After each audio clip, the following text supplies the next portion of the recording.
So thank you for joining me for this test of Escape the Apocalypse. We've in early discussion, we decided that we wanted to have a go at playing the Rise of the Kaiju scenario, where giant creatures are stomping across the cities, causing havoc, and that's all across the world. So all a bit of a disaster. Um, we're using this PCIO card setup just to help manage our playing cards. We've got a deck of cards for the threats, which are going to go into little slots here for Act 1, Act 2, Act 3. We've got some cards for our player strengths. We'll describe those in a moment. We've each got a little place here. I've got some resource buckets over on the right. And as we acquire those resources, we're going to put them in the team resources, so anybody can use them. And when we're playing our cards, our strengths to overcome threats, we can pull from the team resources if we've got the appropriate kind of card. So, for instance, if you're playing a heart, you can use supplies. Just got the heart next to it there. Does that all make sense? Makes sense to me. Fab. Yep. Um, so we're going to play Rise of the Kaiju. The next question we've got to ask is, what kind of genre do we want to play? Do we want to play young adult, heroic, grim, or horror? I kind of like the idea of going heroic if we're gonna do the kaiju. Like we're gonna really take this thing down. I think that would be fun. I'm open to other suggestions though. No, no, I like it. For the type of also movie inspiration, it's all like if we think of Godzilla and Feels Yeah. good to be and so on. heroic. Yeah, So usually it ends up with heroic narratives. now the heroic narratives, because we're playing just ordinary people caught up in this. So no spoilers, we're not going to take down the giant monster. It's just that we have a slightly better chance of surviving it and Yeah. then meeting those that we care about. And that's what it's all about in the end, is getting to the people we care about. So Yeah, Exactly. I'm okay with a not too ambitious heroic arc. Fabulous. The next question we've got is what kind of background do we want to have together? Um, there's several possibilities. We could be hospital staff who work in hospital. We could be office workers. We could be preppers who've always been expecting some disaster to happen, and now's our time. We could be retired people, or a group of scientists, or soldiers, or teenagers. What kind of takes your fancy? I was kind of thinking about when we picked the kaiju setup for this. I was kind of thinking about Shin Godzilla and how all the characters are like bureaucrats. So I'm wondering if the office workers thing might be interesting. Okay, that sounds Yeah, fun. hopefully some office workers with some interesting passions and hobbies that could prove useful when offices are not in the picture anymore. Yeah. Um, so as part of this, you want to think what kind of job do you have in the office? Um, are we going to be a janitor, security, cleaning staff, um, HR worker, chief executive? Because we could be all kinds of different groups of people thrown together here. So what do we fancy? Can we have one repair person so that they know what to do with like electrical systems or anything? Say somebody with actual practical skills. I was kind of thinking it like because think about that like bureaucrat angle. I want to be the person at the DMV who does your driving test. I don't know if you Yeah, call it the DMV in England, but the motor vehicles. yeah, it'd be the So DVLA or something, but yeah. yeah, Mhm. I want to be the driver, and maybe I'm a licensed safe driver from all my years of doing license tests. I love that. So, okay, so if the background is that, um, then I would like to be the helpful counter person. Very kind, endlessly patient, here to help you. Very good with the computers and paperwork, and very snarky without you noticing. Yes, she's I seen too like it. much. I think I fancy being the CFO. Mm. I'm really I'm really posh. I think I'm really smart. Um, Mm, I'm super clever because I have to have been got to this position. I'm used to giving orders. I can see that causing no problems down the line whatsoever.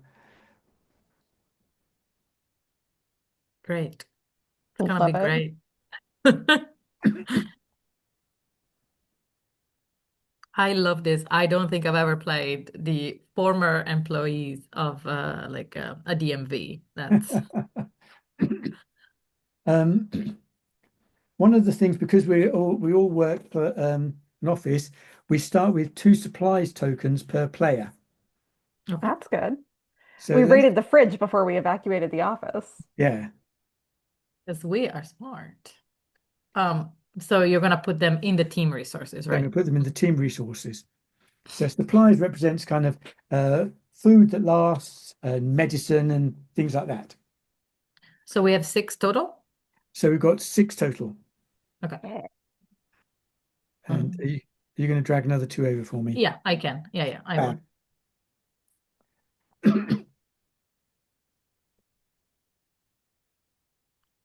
Okay, great. So the next thing we want to think is that for each of us, what is our beacon? What is the thing that we hold most dear that's keeping us going on our escape? We should each have a different beacon from the list, and the possibilities are faith, family, friend, lover, legacy, or refuge. Refuge, can you explain Uh, that a little bit better? Refuge is you want to be safe. No more Mhm. nightmares, no more terrors, no more fear. A warm bed, hot food, roof over your head, creature comforts, that kind of thing. Mhm.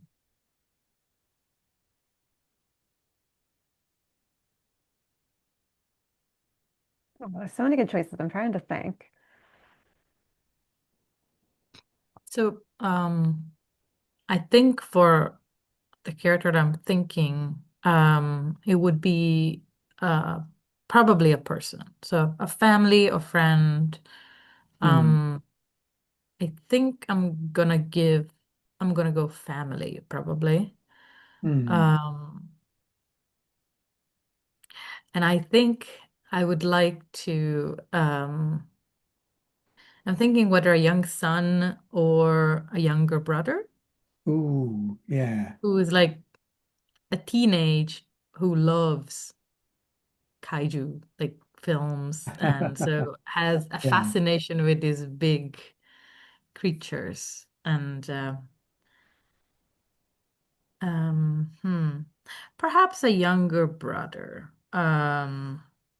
Yeah, the mother-son relation might be a little too intense for that. yeah. Yeah, so younger brother. So you want to find your younger brother, and we want to think what his name might be.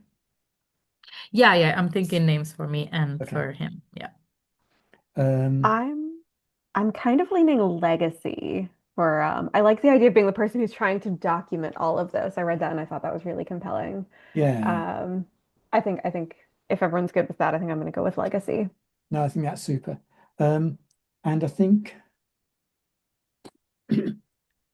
I'm tempted to go for refuge for my CFO because creature comforts is really important to him. But I quite like to have another family person, I mean, have a friend. Um, uh, that's be my golfing buddy, and he's called Jake. Oh, never knew you had feelings for your golfing buddies. Yeah, yeah, no, he owes me money, honestly. That's the That's Mm. only the reason. real draw. Yeah, that's Mm. the real draw. We men, we don't have feelings. Oh, Oh, God forbid. goodness me, I don't know what you're thinking of here. Um, so we also need to think of a keepsake that we each have. That's the Mm. kind of a physical token that reminds us of this of the beacon that we can kind of take a look at and handle and use to express our feeling. We can sacrifice the keepsake during the game, but if we do sacrifice it, that is symbolic of a problem with our beacon, and it will have a slightly worse result in the arrival when we get to the end of the game.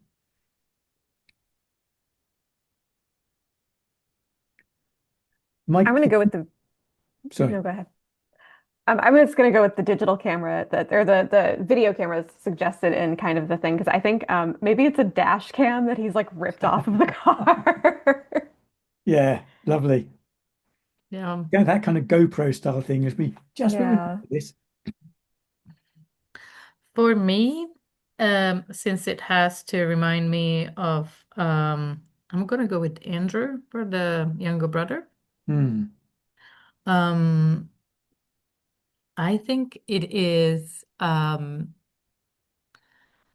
comically large, like let's say this big Yeah, keychain, like a key holder, right? yeah, Like a chain with a holder.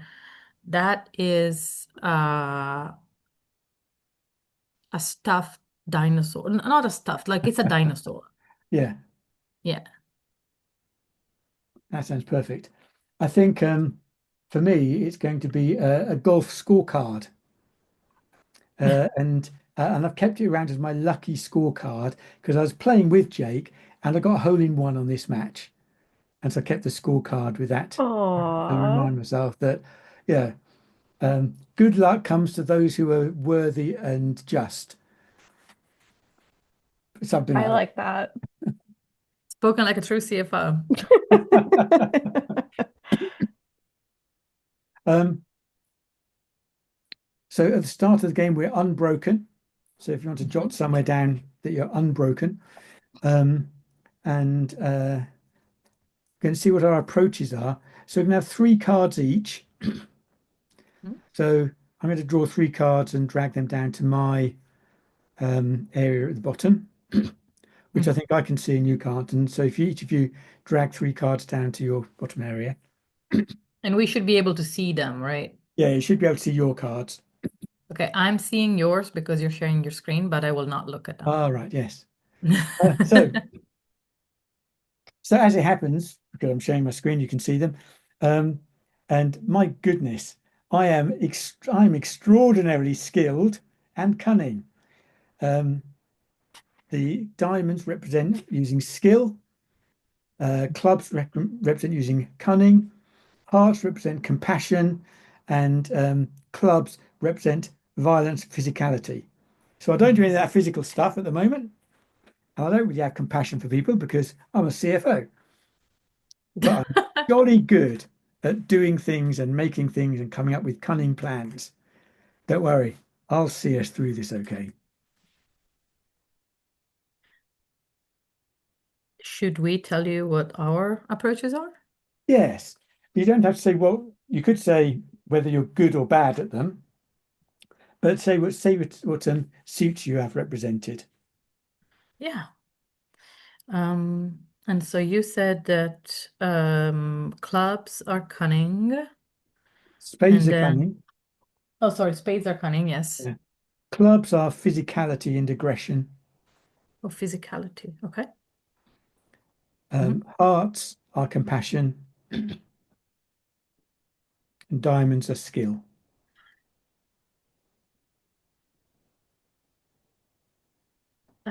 Okay. I am right there with you, boss. Um, I am. I tend to approach thing with skill and especially with a lot of cunning, which makes sense. Mm, I can see just why I hired you.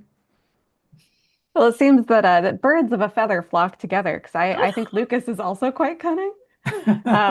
He is maybe one of those guys who's always, because he's giving these tests to see if people can do it, he's always thinking about how to trip people up or how to make people show themselves as being strong or weak in certain areas. I think that's kind of his approach to most things. Ah, excellent. We're a good team. Now we You know, want to each choose a genre trope. You've got your rule books handy on page 18. And if you look at the heroic column, um, or it's on page 20. You can look down and see all the different options. There's 13 different options there. Um, Mhm. so if there's one that you particularly fancy, you could pick it, or you could draw a card randomly and see what you get. Is that for all of us? Yes, for each of us. So each of us will have our Oh, own each of us. Mhm. heroic trope. Um, so there is athletic, band of brothers, there is educated, there is emphatic, it's enemies to friends, hidden strength, jack of all trades, redemption arc, reluctant hero, rivals to friends, thieving, unrequited love, Mhm. and vital knowledge. Okay, I love this. So I think because Lucas, I didn't take like a person as my beacon. I think maybe I should pick a person type one for like a supporting character or something like that for this. I'm kind of leaning unrequited love. I know you're Uh-huh. all shocked by this. No, that seems fabulous. I like it. Yeah. Um, I think I one thing that I like is um, perhaps vital knowledge makes sense Hmm. for Rose, for my character. Um, or even more, perhaps educated, but I don't want to, I mean, I think your character might be good at that too. So, Well, I'm going to draw randomly to see what I've got because I think it might be oh, fun that way. Uh, go. I've got a 10, which is uh, rivals to friends. Okay. So I want to see a relationship with a supporting character or other player character that shows that as rivalry that grows into genuine friendship. Uh, Nice. I don't think that's none of you folks are my rivals because you're all staff and I'm a board member. So Yeah, that makes sense. All right, we're not important enough to be yeah, rivals. Okay, I'm going to go with educated. Um, I like that. Yes. yeah, So so I'm good at coming up with plans. yeah. That sounds fabulous. Mhm. Um, I ought to mention that we've got a standard sort of X card and lines and veils in play.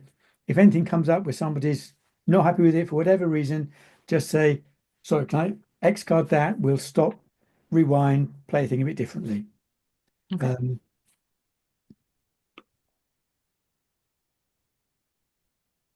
right, so that's our genre tropes.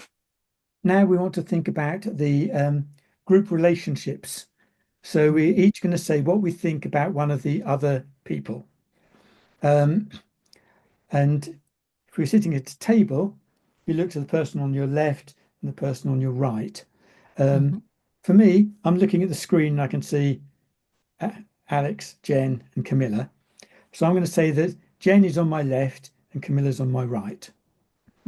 Um, so I look to the player immediately on my left, decide what I like about the character and tell everyone. And the player on the right, decide where you find it hard to trust their character and tell everyone. Okay. So before we get to that, let's just do a quick introduction for each of us, who we are, what we look like, um, and yeah, the kind of person we are. Um, so Brian is the CFO.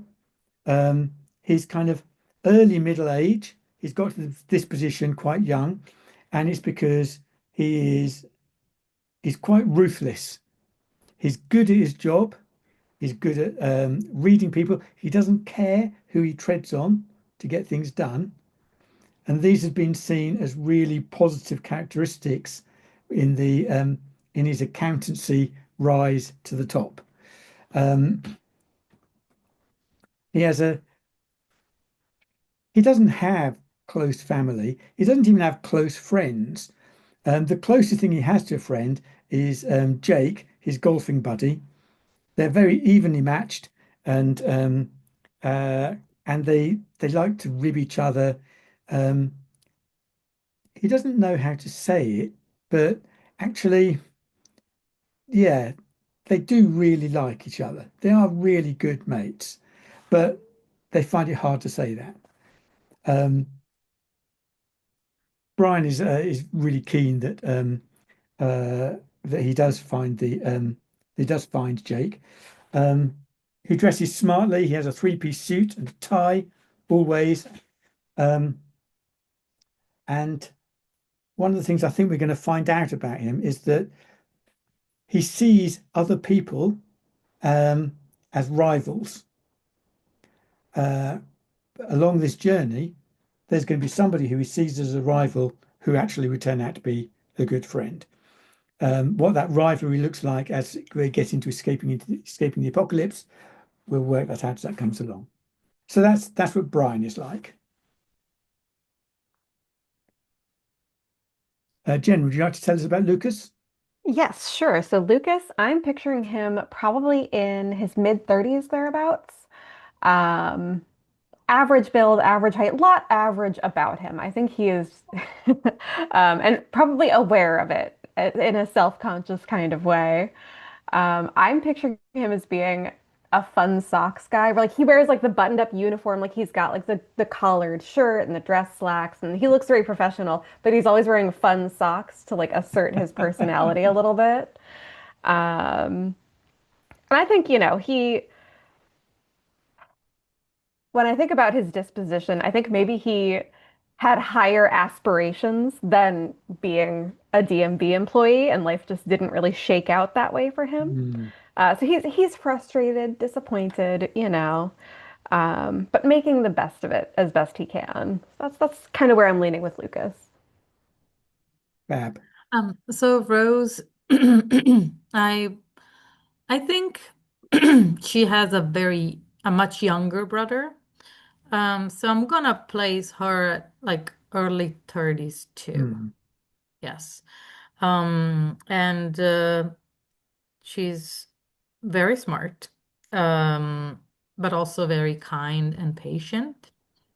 And I'll say that she's probably she was a teacher for a very short spell. Perhaps she finished college and then tried to teach a little, but I think perhaps she was just not finding like a stable position. And then hmm, she found this. And this is very close to home. And it's very close to Andrew, her little brother, who I would say is probably a teenager. And so there's quite an age gap. And we share a father who's hmm, quite elderly now. And so I've sort of stepped in to be his little bit of like her his fee for Andrew, his like point of reference. hmm, And so I don't want to go anywhere.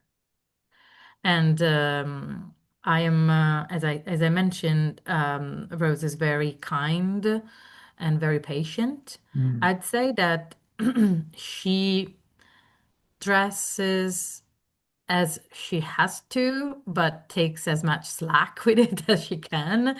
As in, she'll always have like a reasonably, professional top, but very often she has jeans and sneakers underneath because she has to, like, she stands up from her desk very often. She often has to do errands, and as soon as she's done, she usually jets off to go uh, um, spend time with her brother. And I'd Hmm. say that her brother grew up loving dinosaurs and cartoons and series, and Rose is that's kind of what bonded them. Like they um and she can be very snarky, especially when she is helping customers or talking to bosses whom underestimate her, which is often. Due to the nature of her work. So she's the person who sort of stands behind the computer, helps out with any snags or bureaucracy that needs to be done. And she doesn't love the work, but it's, easy enough, Hmm. and it allows her to be close to her family. Fab. That's lovely. Thank you. So, um, I'm going to say uh, the reason that Brian likes Lucas, is that he sees Lucas as kind of a slightly younger version of himself. Yeah. Interesting. Somebody who's got a bit of drive and then the right kind of place. Um, Obviously not as good, but I like him because he kind of is good at his job. Um, Brian doesn't trust Rose because he thinks Rose is really smart and she's in a job which is beneath herself. She ought to be doing something much more important. And I don't understand why you'd be spending your time kind of acting as customer service and helping people. That doesn't compute for Brian. And so that makes it harder for me to trust her. Interesting. Okay, so the the two relations are always the same, right? For the people who are to your left or to your right. Okay, I'm gonna go with Rose is likes Brian incredibly because because it's easy to work with Brian. I know what Brian wants. We get along because I know exactly what he wants me to do. I do it quick and I don't really ask for more. So it's a very easy working relationship. I know like what are the things he cares about Mhm. and I know how to deal with that. It's pretty easy. Lucas, on the other hand, he seems a little bit too. He swings between being thinking he knows everything and that he's too good to be here, to looking like almost lost. And so I am not sure what he's doing here. Perhaps with, a better, a higher purpose, he would be doing better. And so I'm just worried that one day he will treat a customer badly, or he'll just flip and be like, I'm out of here and leaving us stranded without reason. So I'm not trusting his consistency and his Mm. desire to be here. I mean, to be honest, he's a driving instructor, so his job is to be horrible to people. True. And he's good at it. That's probably why I don't trust him. You shouldn't be that good. It's just acting, I promise. Hmm. Um, so I think that puts me at I think Lucas likes Rose because I actually think he really admires how dedicated she is to her brother. Like I think this is something that we're in the office like aware of, you know. Hmm. And I think maybe Lucas is not very close to his family. So I think maybe that's something that he admires about you, that you are close with your family and you do put in a lot of effort to maintain that relationship. Um, and I think he does not have the positive view of Brian that maybe Rose has. I think maybe there's a tinge of jealousy, I think, even to the way that Lucas looks at Brian of, Yeah, if I had that kind of money and that much, that yeah, much time and that much leisure, I wouldn't just waste it all playing yeah. golf. I would be doing important things. He Hey, wouldn't, but he thinks so. do you think, because they're about similar kind of age, do you think that Brian and Lucas might have known each other at college? Hmm, there's a fun angle. Might Yeah. be an interesting kind of little twist.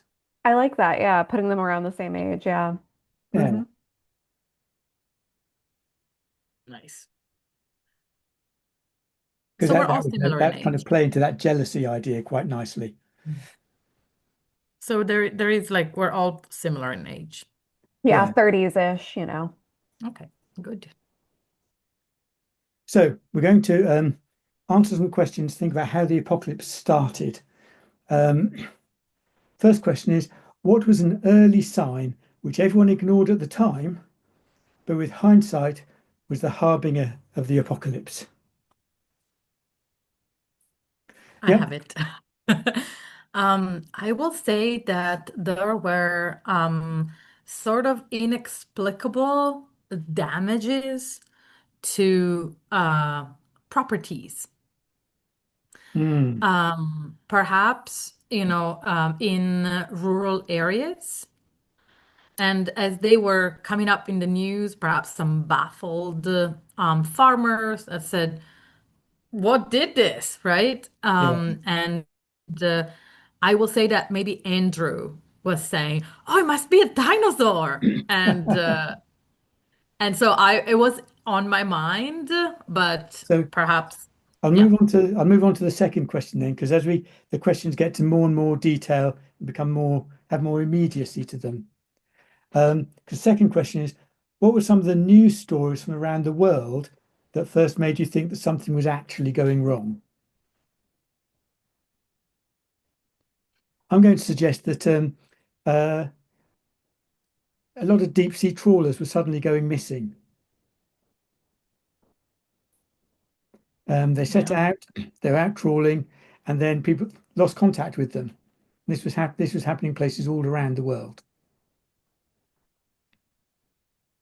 Third question, what came up in local news that brought home the fact that this problem was going to affect you personally?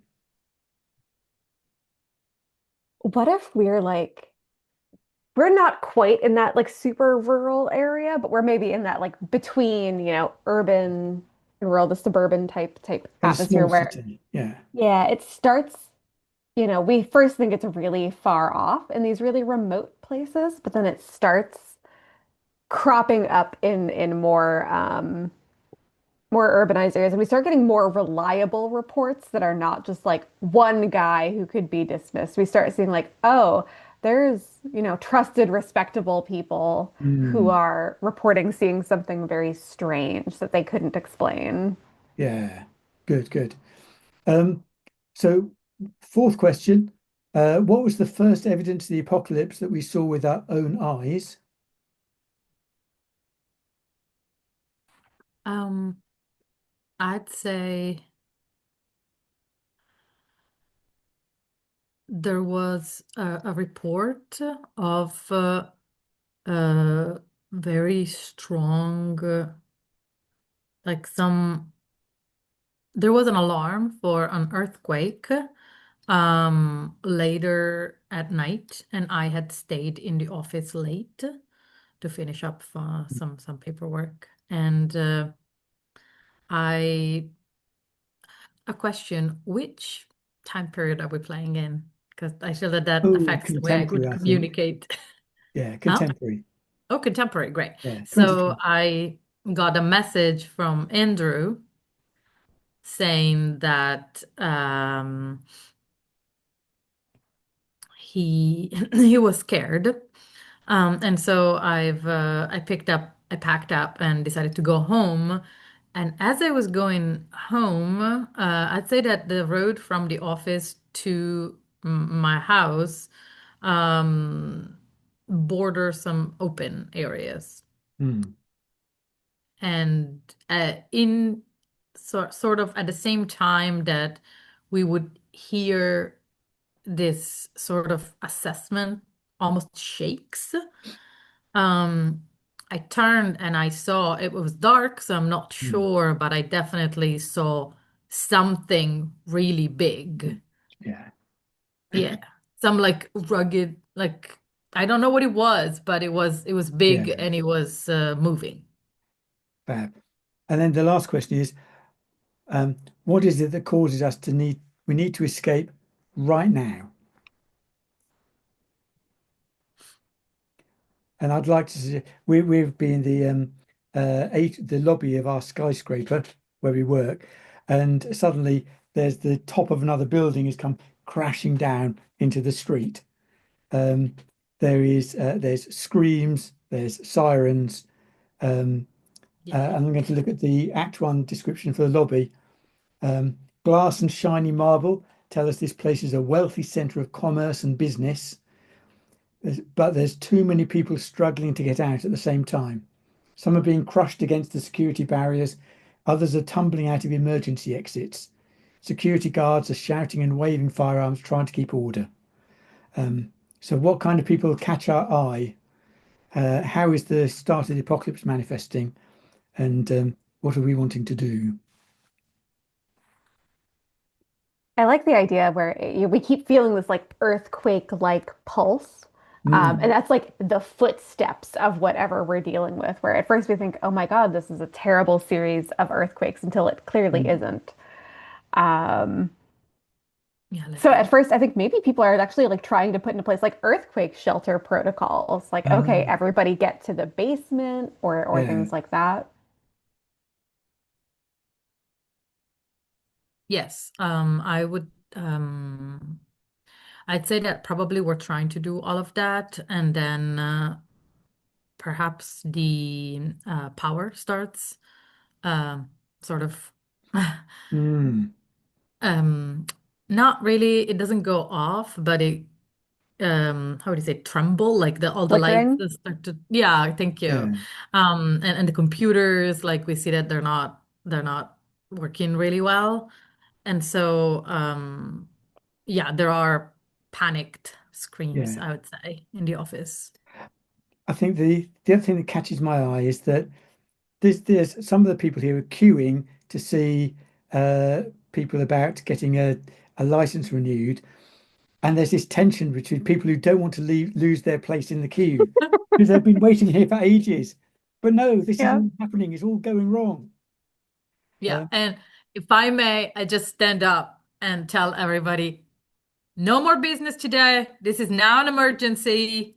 Please go to the nearest exit as swiftly as you can without trampling on each other. With like a very like a voice that has been trained by drills yeah, on good, good. this. Right, I'm going to flip over the first card for Act One, Scene Yeah. One to see what kind of threat do we have. Because it's Act One, Scene One, this is going to be an apocalypse threat. Ooh, serious one. Um, uh, King. Um, direct attack.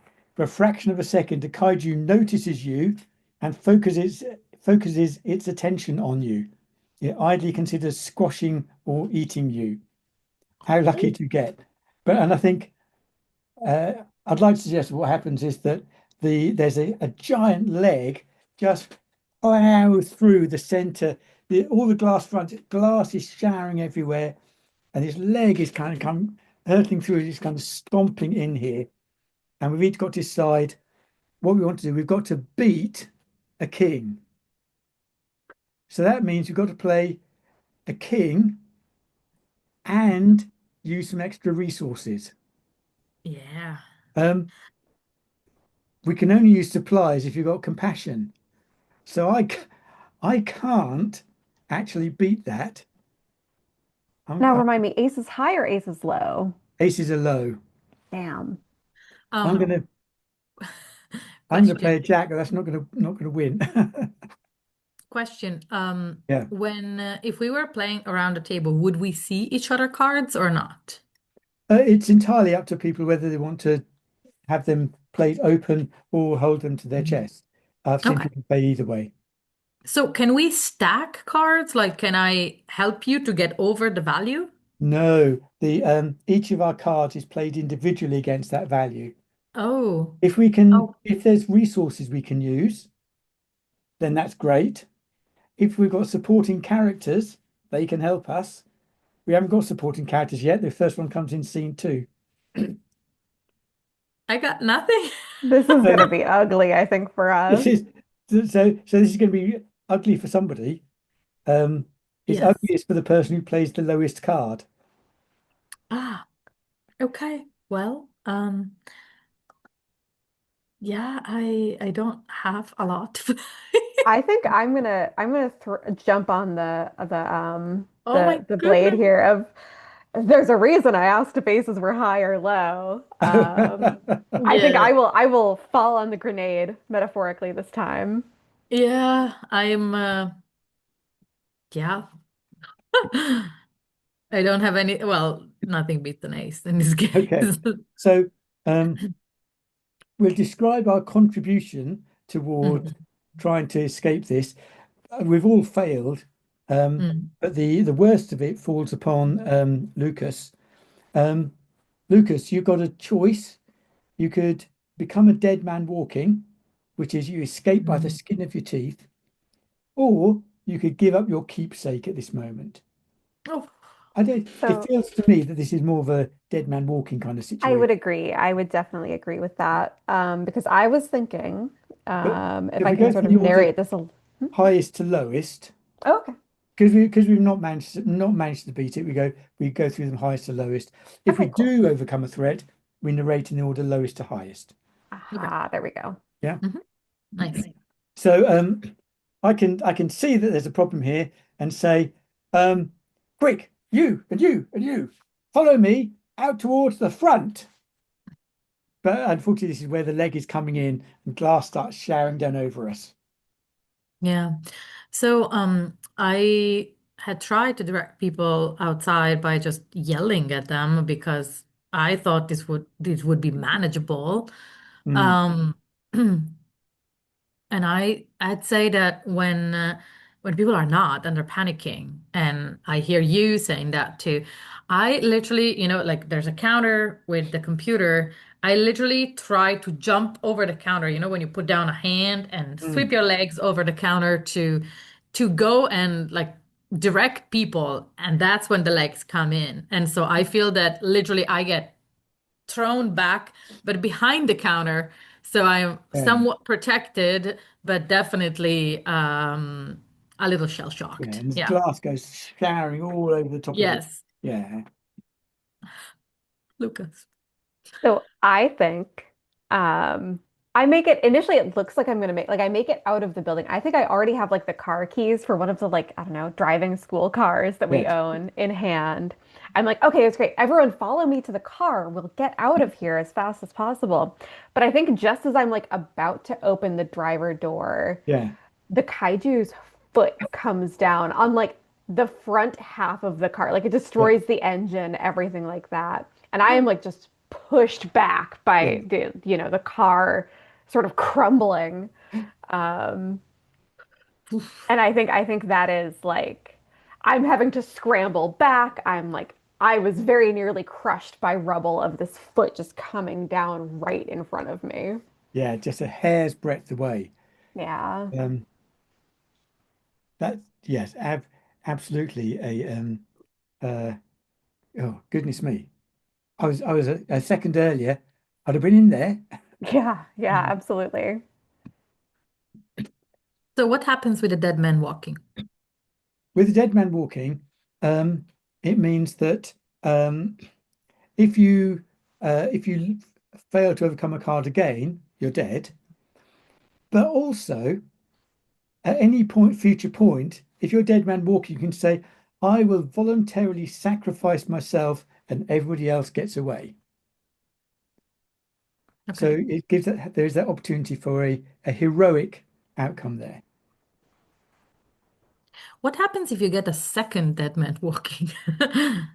Um, an individual can't get it twice Okay. because if you would get it the second time, That's you'd when have you to die die. anyway. At which point Yeah. you might as well sacrifice yourself. If two people have both played the lowest card, Hmm. then you'd both get a dead man walking. Okay. Now, the one other exception is that anybody could choose to take it. So if on the Okay. next thing, Jen plays the lowest card for Lucas and would die, but Hmm. Brian might say, actually, I'll take dead man walking on her behalf. Okay. So there is, I mean, of course, Brian won't because he's a selfish git, but he does quite like, But in does quite theory, like he Lucas. could. He Yeah, he could. could in theory. We believe in you, Brian. Yeah, I believe in myself too. Ha ha. Great. Uh, okay. Do we restock the card? So we pick Not one? not yet. No, No. these are the three cards you've got are the three cards for Act One. Oh, ouch. It's Okay, let's do brutal. it. Mm, Um, we are able to gather some resources yes. because we're in an urban area. We get some food, some Mhm. supplies, food and medicine. So I'm just going to pop another three of those on there. Mhm. Um, and we're going to move on to scene two. Okay, Um, for another urban location, are you happy with me drawing a card randomly to see what location we find for our as we continue our escape? Sure. sure. I've drawn a king and looking it up in the urban locations. Um, we an find ourselves in an urban alley um, where a number of people have gathered in what looks like an impromptu car boot sale, desperately trading what they have for what they need. What people that you see are move you by their need? What are the signs of the apocalypse here? And also, we can trade any of our supplies, tools, or weapons for any other thing. So we could trade some of our food for some tools or weapons if we wanted to. I think we should. Yeah. Hmm. Yeah, I agree. Um, we do get a supporting character.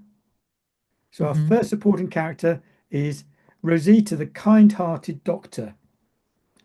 The, That's a helpful delu- person to know. the delusional bit only comes in mind if there's trouble in the ranks.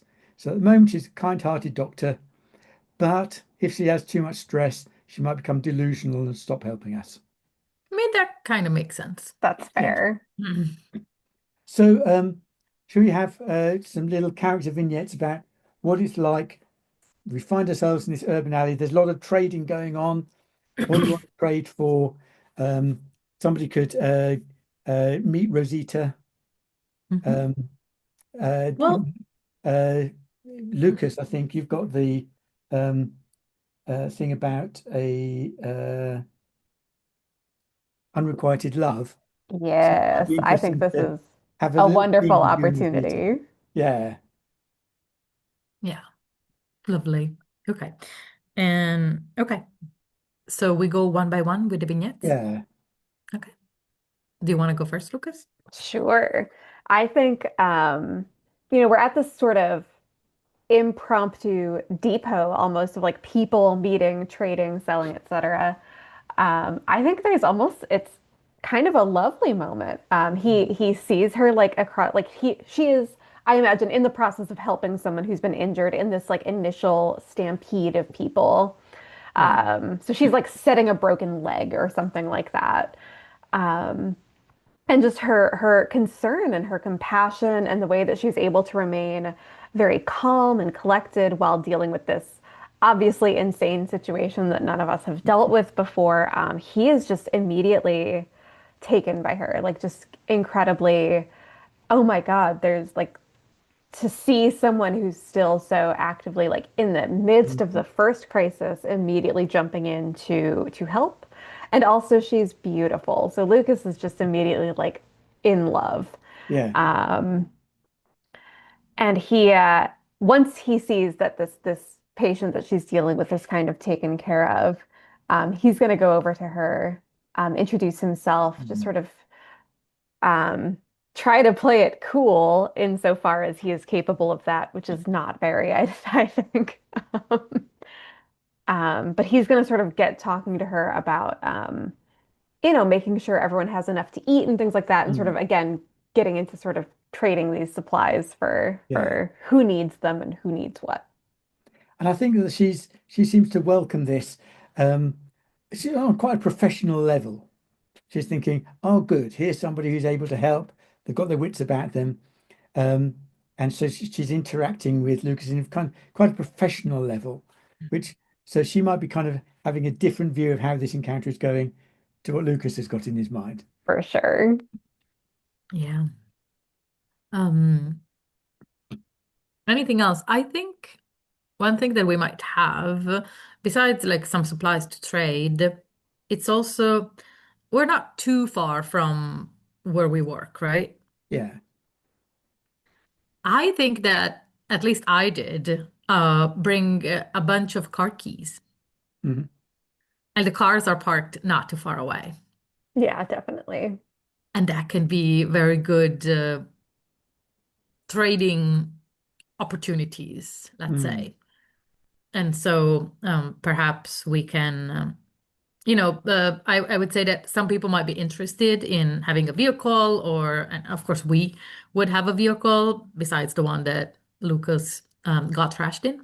Um, but also, some other people are not interested in that at all. They're like, well, like this is not the moment. I don't want to run. I just want to find food. And so perhaps with other people, we have instead to trade our own food Mm, supplies, which I'm not happy about trading that yeah, because I want to get home as soon as I can so that I can check yeah. on Andrew. Yeah. I think Brian sees things slightly differently to Rosa, and he immediately goes over to a bench where people have got some uh, knives and spanners and drills out, and he's going to hand over um, three of our supplies to get a couple of tools, uh, and a weapon.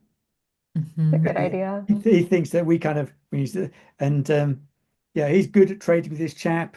He reckons he's got a good bargain with what he's done. Um, Yeah. he's feeling quite good about himself. Yeah, I'm Could doing a bang I up job.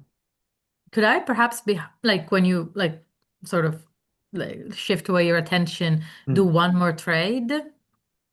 Yeah, yeah, Because I don't trust you too much, so I would try an extra supply with another weapon, so at least two people have access yeah, to weapons in our group. It's a good I trust idea. you, as you know, but I don't know if I trust all of us in all yeah. situations.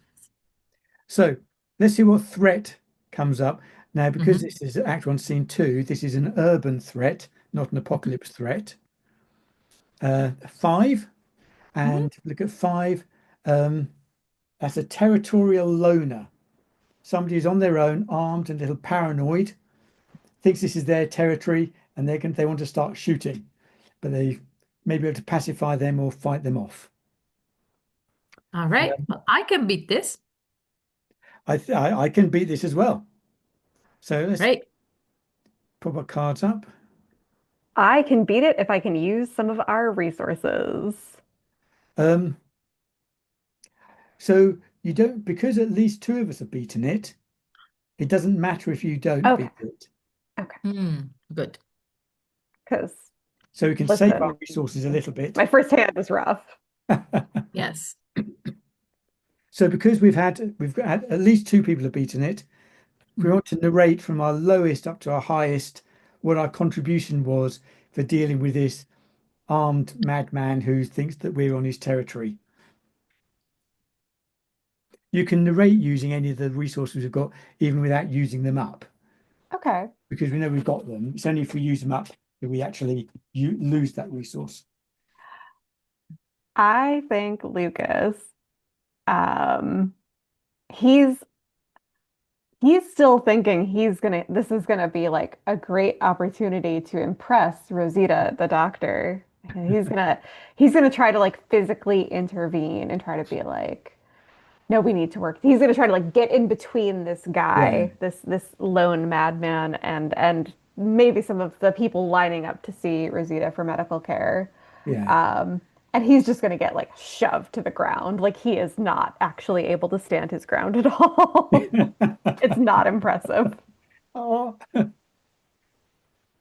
So upon seeing that, I call the attention because it's cunning. So I'm yeah, gonna look around us and call the attention of a lot of people so that it's not just the three of us trying to contain this deranged yeah, individual, but I sort of make noise and say, hey, everybody, yeah, we traded earlier. I also have a car that I can give you if you come and help us out a second. We really don't want to have any more trouble right yeah, now. So I invite people to join yeah. us pretty much. And I think Brian takes advantage of the distraction you're providing to him, and he says, "Ha ha! Look, you still got the safety on." And when the chap looks at it, Brian quickly reaches out, grabs the gun, and hits the magazine eject, and the magazine Nice. bullets fall onto the floor, and says, "You going to run now?" And the guy takes to his heels and runs. Brian Nice. puffs his chest out, feeling kind of a bit cock of the walk here. It's all going to go horribly wrong for him later, I'm sure. It's I mean, this was fine. good though. Like I Yeah, look at you and I give you a thumb up. I was like, thank you, Brian. That was good and fast thinking. Yeah. yeah. We worked as a team. And remember, there's no I in team. Yeah. Yeah, Brian, we all remember the motivational posters. That's one of my best Um. investments, that motivational talk series. Um. Uh. Well, first we reveal the location and then we do some Yeah. vignettes, right? Okay. Because I would But like the to. you expressed an interest in getting out, and one of the potential locations is an underground parking garage. Mm. So shall we have that as our last location in this act, as we want to, Yeah, it because makes you've got some car keys. You want, we would all know it's there. yeah. So underground parking garage. There's a cacophony of car horns sounding as everyone's trying to get out at once. Mm. People are shouting and swearing at each other. Others are crying. The threat is going to kill somebody who's near their car. And if we overcome the threat, we can take their car and get out. We have cars, but okay. Yeah. They But all got it's stomped all on. kind of, lots of cars all jammed together. Everyone's trying to get out at once. Yeah. I would like to I'm gonna go close to Lucas. Mhm. I assume that we took Rosita with us and maybe a couple Mhm. of other people that could Yeah, fit in one car with us or yeah. can follow us. And I Rosita go is the up only to person who's actually with us. it's funny that the doctor's is Rosita and I'm Rose, but Yeah, yeah. uh, I go up to Lucas, sort of pat him on the shoulder, and I said, I'm really sorry that you got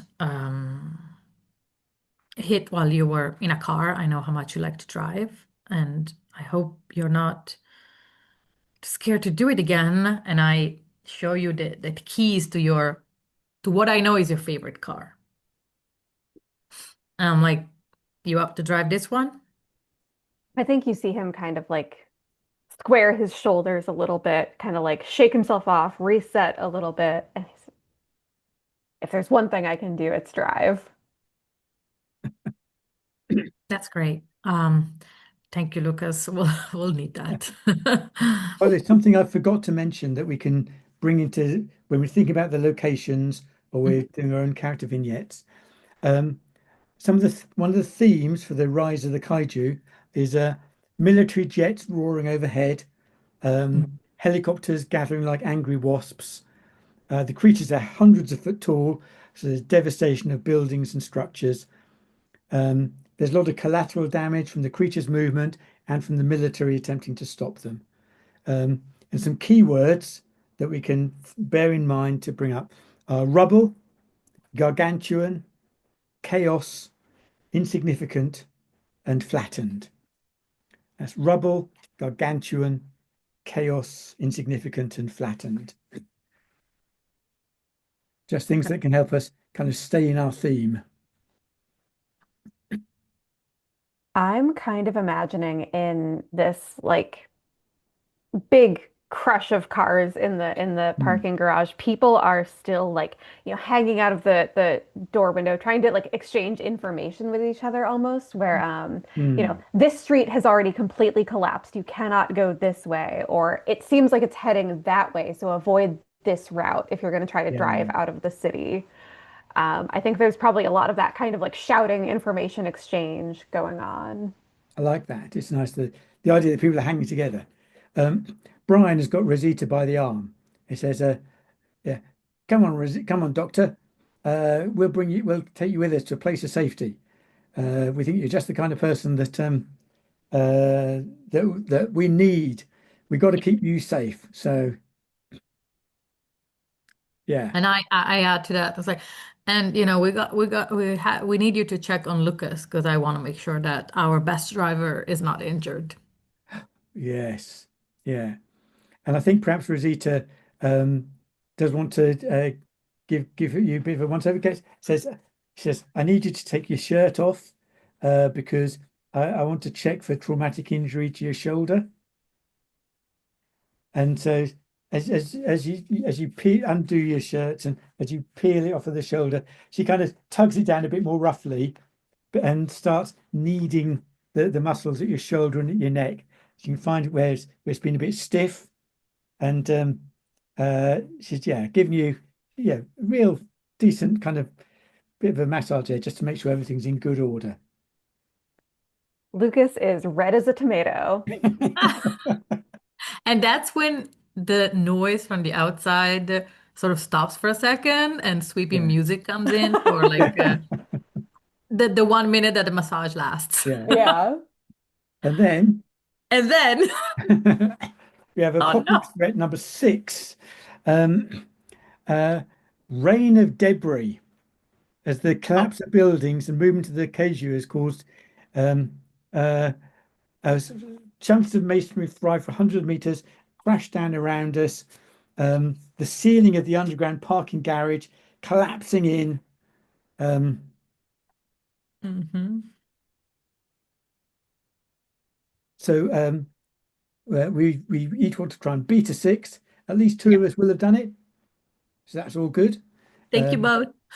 and we also can get a +2 from Rosita. So Rosita could help you. So yours is a 5. 5 still doesn't overcome it. Um, Hmm. ooh, But I don't need to beat it, scene right? 2. I Because at forgot least our two people resources. did. Huh? I forgot Oh, our resources in scene 2. So we'll go right. back and we'll collect. We'll just quickly go flashback and collect those. Hmm. Um, because we're in an urban area, we got 3 supplies. Okay. So I'll just pop that in and There was an emergency kit in the car that we yeah. found, all that good Hmm. stuff. Hmm. And because 2 of us beat the threat and it's a human threat, we can have any combat. Each of us can have one of either supplies, tools, or weapons. I think I'm going to have a weapon because that's the gun that took away from him. Tool for me. Okay, so that's where we were Mm. at the end of the last session. We all played spades, so none of us can. Wait, doesn't Jen get a thing too? Because I didn't pass it, I didn't think. No, got a 4. Oh, okay, okay, I that was makes sense. Yeah, I was unfortunately not at my best in that moment. Yeah, yeah. you had stars in your eyes or something. Yeah. Love it. Okay, so um, underground car park and garage. The ceiling is all collapsing in as a result of the Kaiju's movement, bringing down the building on top of us. Um, how do we get out safely? What are our cunning plans? So should I start? Because I have the Yeah, if you lowest? start, I suppose if you start with your bad plan that doesn't help. Yeah. So I think, I still think I have this commanding voice. And so as we get into the car and Lucas starts driving from the back seat, because I no, maybe Brian, what do you think? Are you riding in the front seat next to Lucas or are you in the back seat? I'm in the back seat All because I right, got chauffeured. I'm there riding shotgun, right? Yeah, Mhm. And so I turn down the window, and then I start yelling at people, "Form a line!" And the rubble coming down just completely drowns out yeah, my voice. And since I was speaking out of the window, I inhale some of the dust and I start coughing and I manage to like bring up the window and then yeah. I like start a coughing fit like so yeah. Um, Meanwhile, I think Lucas, he's all about the safe, licensed driving, Yeah, but I think that doesn't mean he doesn't have a little bit of fun with the cars in his free time. And yeah, I think he actually can do like some little maneuvers, like in this evasive driving type yeah. tactic. where he can actually maneuver the car pretty impressively. I think that's maybe actually is the one thing he can do. Yeah. And he is able to get us through this crush of cars and start getting us out of the debris. And as we get to a slightly clearer bit, Brian says, here's my executive exit pass. If you go down, Ooh. you can use the executive exit rather than the one that everybody else is trying to get through, I love it. and we get Yes. out safely. Good job, I, Lucas. I don't feel good about this, but we got out. We got out. All right. So, So, so that's the end of Act One. Um, and so at the end of Act One, we'll say elsewhere, and somebody give a little story vignette of something that's going on elsewhere in the country. Um, we've mostly overcome threats, so we could say so it can be quite a positive elsewhere. I wonder if there's like a little cut to, like the high up government officials, the army officials meeting to discuss like how are they, sir, our planes aren't doing anything. And, maybe there's the dramatic moment of the general saying, we've still got things we can use. We've got tricks up our sleeve, something like that. Yeah, we'll use a fuel air explosive, but there's civilians in that area. Well, sometimes there have to be casualties Oh, yeah. yep, because yep. we love seeing that kind of general. All too real. So if you want to pick three new cards each, I think Brian has shot his bolt a little bit. Um, uh, however, Rose got an incredible hand. Yep. So, yeah. I think maybe Brian is going to be kind of coasting a bit. He's got a little bit Okay, of Brian. compassion, a little bit of cunning, but he's still quite skillful at the moment. So he's got that in his favor. Yeah. I think we're going to discover a more aggressive side of Rose in the second Ah, act. Interesting. Yeah. Interesting. oh yes, the resources at the end of scene three. Yeah. Again, it was in an urban environment, so we got another three Hmm. supplies, which is good. Um, and it was an apocalypse threat. So the two people that beat it, we can have us both get a secret. Yeah, secrets. I love that. Secrets are they use them when you're playing a spade, but the number of secrets we have at the end of the game tell us what chances humanity has of surviving the apocalypse in the long run. So Okay. there's an advantage to keeping those around. Question, how do you use them, like to fight a threat? Um, when you play a card, you can draw up to three of the appropriate resources and put it next to your card, and then that No, adds. no, no. Narratively, like how do you bring in secrets into the Um, fight? oh, Yeah. um, narratively, it can Hmm. be um, something we've found out. In this case, something we've found out. We've noticed about the kaiju that, and Okay. so I'm going to then we instead of turning left, we turn right Perfect. because Yeah, yeah, they're that makes sense. ambi-turners, or yeah, whatever. Okay. So the first act was kind of like all in that kind of first 24 hours, all kind of really hectic as we're desperately trying to escape. Hmm. Act two is a week later. We've moved into more of a rural area to escape from all the kind of collapsing masonry in the cities and so on. Oh, sorry. Oops. I'm just trying to like condense the cards a little bit. Give me 1 second so Okay. that then we have room for the second act. There we go. Fab. Fab. Thank you very much.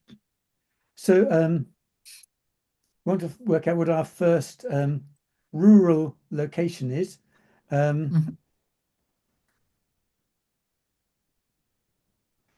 and I'm going to draw a card at random. I picked up a queen, which would be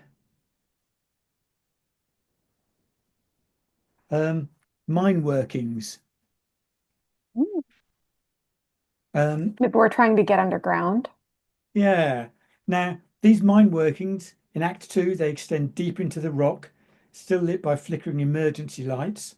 It's a Wow. refuge from weather and dangers outside. Um, but over the creak of pit props, you can hear in the distance the sounds that you've come to associate with the apocalypse. What Mm. are those sounds? Booming noises. Big booms, yeah. Yeah, big It's booms. Yeah, gotta be. Yeah. these vast footfalls and trembling in the puddles and the land outside the mine workings. Yeah. Yeah, that makes sense. I was going to lay some. Hmm. In fact, I'm going to lay out the ones ready for Act 3 as well because it's Mhm. nice to see them all standing there just waiting for us. Looming ominously in the distance. Yeah. Yeah. Okay. So as we find this mine workings, um, oh, we'll meet a new supporting character here. Uh, Roxy, a stout policeman or police person, Mhm. policewoman. There's a random distribution of male and female people here. So Mhm. uh, I'm wondering, like, did we meet her on our way to this mine working, or are we meeting her I there? think we meet her there. So we've Hmm. come up to the mine workings, and perhaps Roxy has been taking refuge here and kind of Mhm. waved us over. So we can have conversations between ourselves, have scenes with Roxy or with Rosita. Okay. I think Rosita wants to just check on Lucas, uh, just kind of again check on your arm, just make sure we hasn't been under any extra strain. She'd like to get your whole shirt off so she could examine all your back properly. Is that if that's okay? Oh yeah, I was trying to decide if Lucas is at the point of desperate of like pretending he feels worse than he does to try to Uh-huh. get a little more attention. Yeah, I think that fits well, where I think maybe at this point he's kind of like, oh yeah, it's definitely still hurting yeah. more than it really is. So Just to so I see. think she goes for that kind of physio massage where Hmm. it's not one of those massages you get from somebody who likes you very much. It's one of those No, ones it where hurts. she's kind of digging her thumbs in and it's really quite painful. Love it. Yeah. Yeah, I think Lucas is every spare minute that we have, he is trying to spend with Yeah, Rosita. Okay. For Roxy, I think that at least Rose appreciates a person who has some authoritative manner, I'd say, in a very direct and practical way, which I yeah, think Roxy is doing. They yeah, all sound very similar. Rosita, Rose, and Roxy. That's that's quite a yeah. coincidence. I'm going to Oh, change Roxy. yeah. But so yeah, so I think that I appreciate this and like follow what Roxy is saying and just make conversation about what's happened, exchange some information in a very like matter-of-factly way. Yeah, We get along well in this yeah. situation.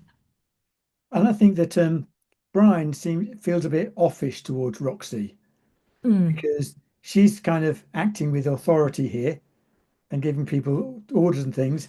But here's the guy who's in authority. Here's the CFO. Yeah, I got everybody out here, with a bit of help from them, but I was quite instrumental. So what's she doing? Kind of horning in, just I thinking like about that a his lot. rivals to Hmm. friends trope that I got going Mm. there. Yes, nice.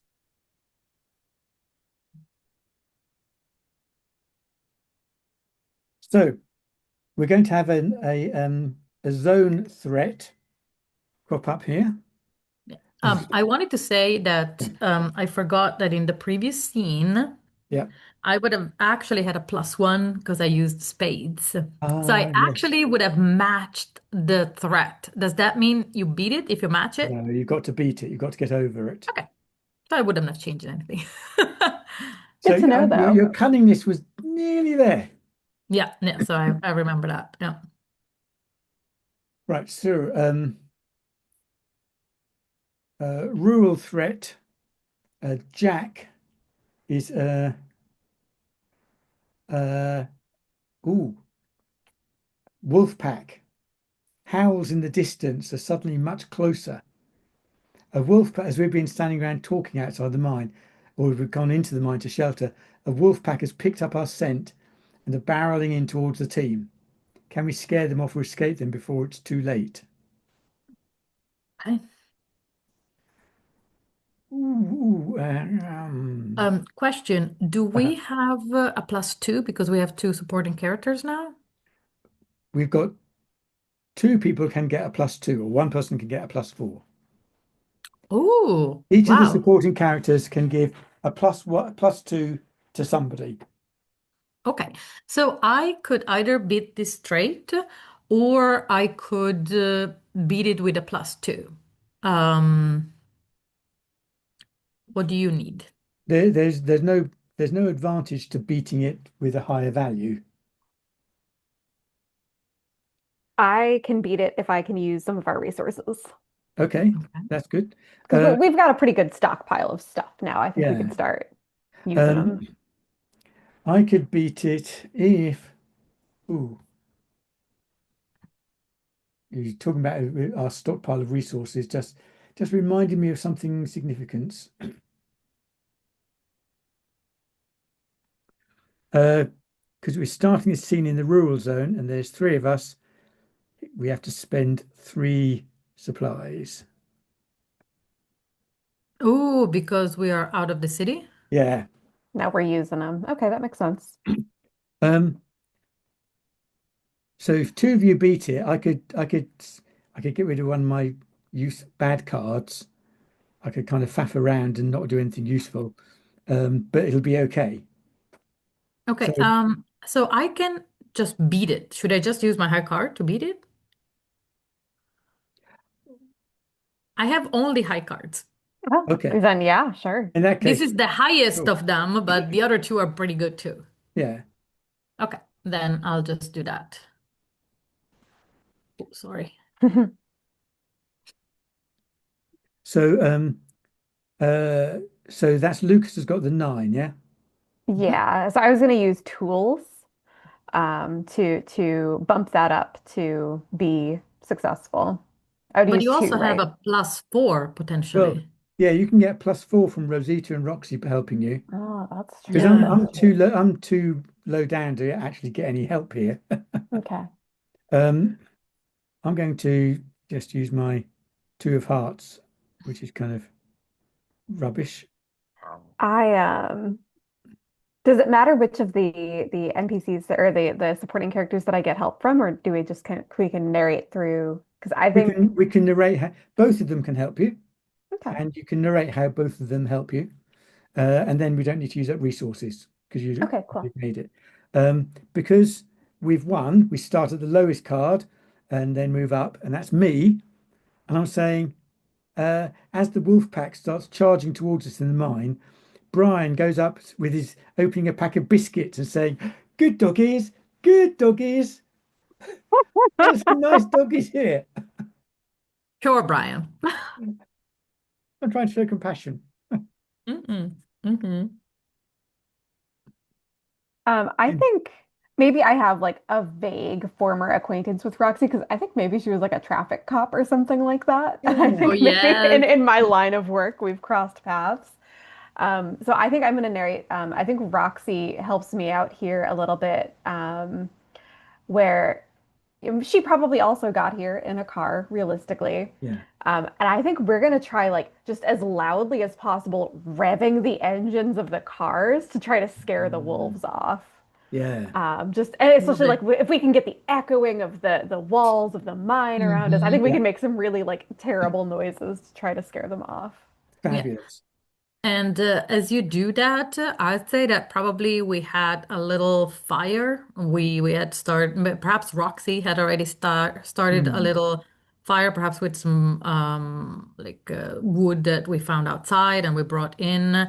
And I just grab it and go toward some of the wolves and literally like swipe it in front yeah, of them which is Yeah. not a thing that Rhodes does usually. Like Yeah. I have this like She's got a scream dagger. of exasperation. I'm like, no, not here, and sort of go at them and at least chase one off, and then the other ones follow probably. Yeah. No, fabulous. Fabulous. So um because we've two of you have beaten the thing, you can because it's an animal, you can pick up supplies. There's at least one dead wolf that we can turn into wolf meat. Make into Fur kebab. pelt. Fur pelts. We got to keep warm. Yeah. Felt sure. And Okay. because it's a rural area, we can each of us can pick up either one tool or one weapon. I'm gonna go for tool. Then I'll go for weapon. Are you moving them, Alex? I'm moving them, yeah. Okay, And okay, good, good. Um, I'll go for a t- I'll go for a weapon. You too. Yeah.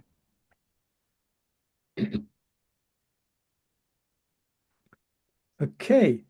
For our second location in a rural zone, Mhm. don't want to draw another mine. Um, I'm going to draw on my deck here. Got a two. Uh, that's a gas station on a back road. Mm. The gas station is empty. The shelves of the store inside are nearly bare. Graffiti covers the walls. Whoever used to work here is long gone. What still works and what's broken here? And in the distance, we can hear the sounds of the apocalypse. What are those sounds? So we're out now, right? So if You're in a it's a gas rural area. station, we could hear perhaps, the whirring of helicopters Hmm. ahead, or maybe I'm not sure. Maybe we'll hear some sirens in the distance, but probably Yeah, helicopters ahead makes more sense at this point. yeah.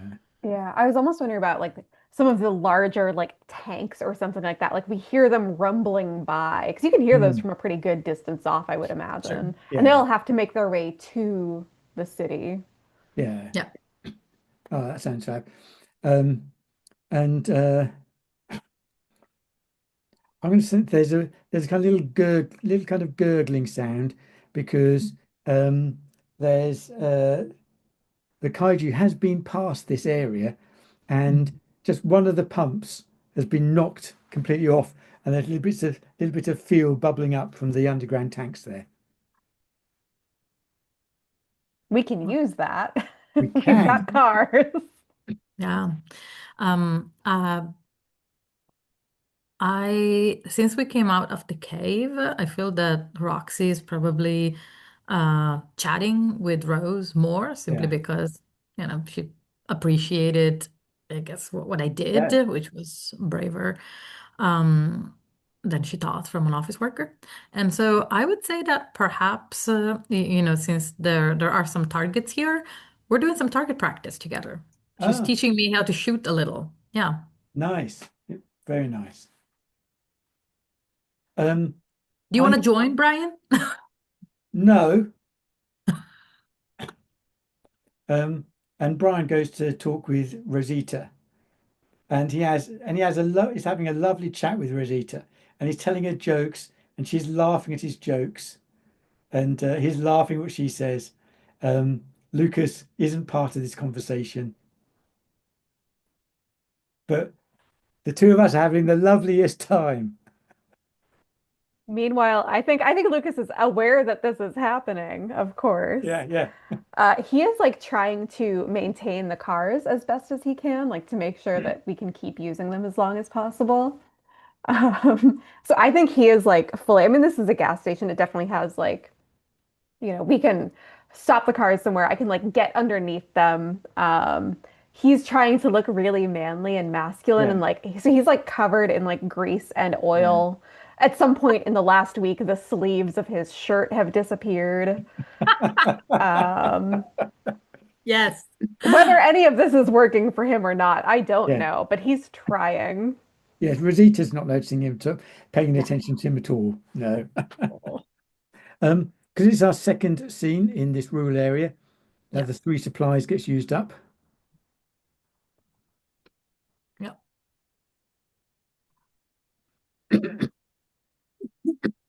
and we're going to see an apocalypse threat crop up for us. Ooh, nasty. 10. A building collapse. A building that's already been part destroyed by the monsters topples down onto your location in a column of concrete, brick, and steel. As material rains down, can you survive? I'm imagining the concrete kind of shelter, the thing that's over the Yeah. top of all the pumps and everything. It said that one of the pumps have been damaged and one of the supports have been damaged as well.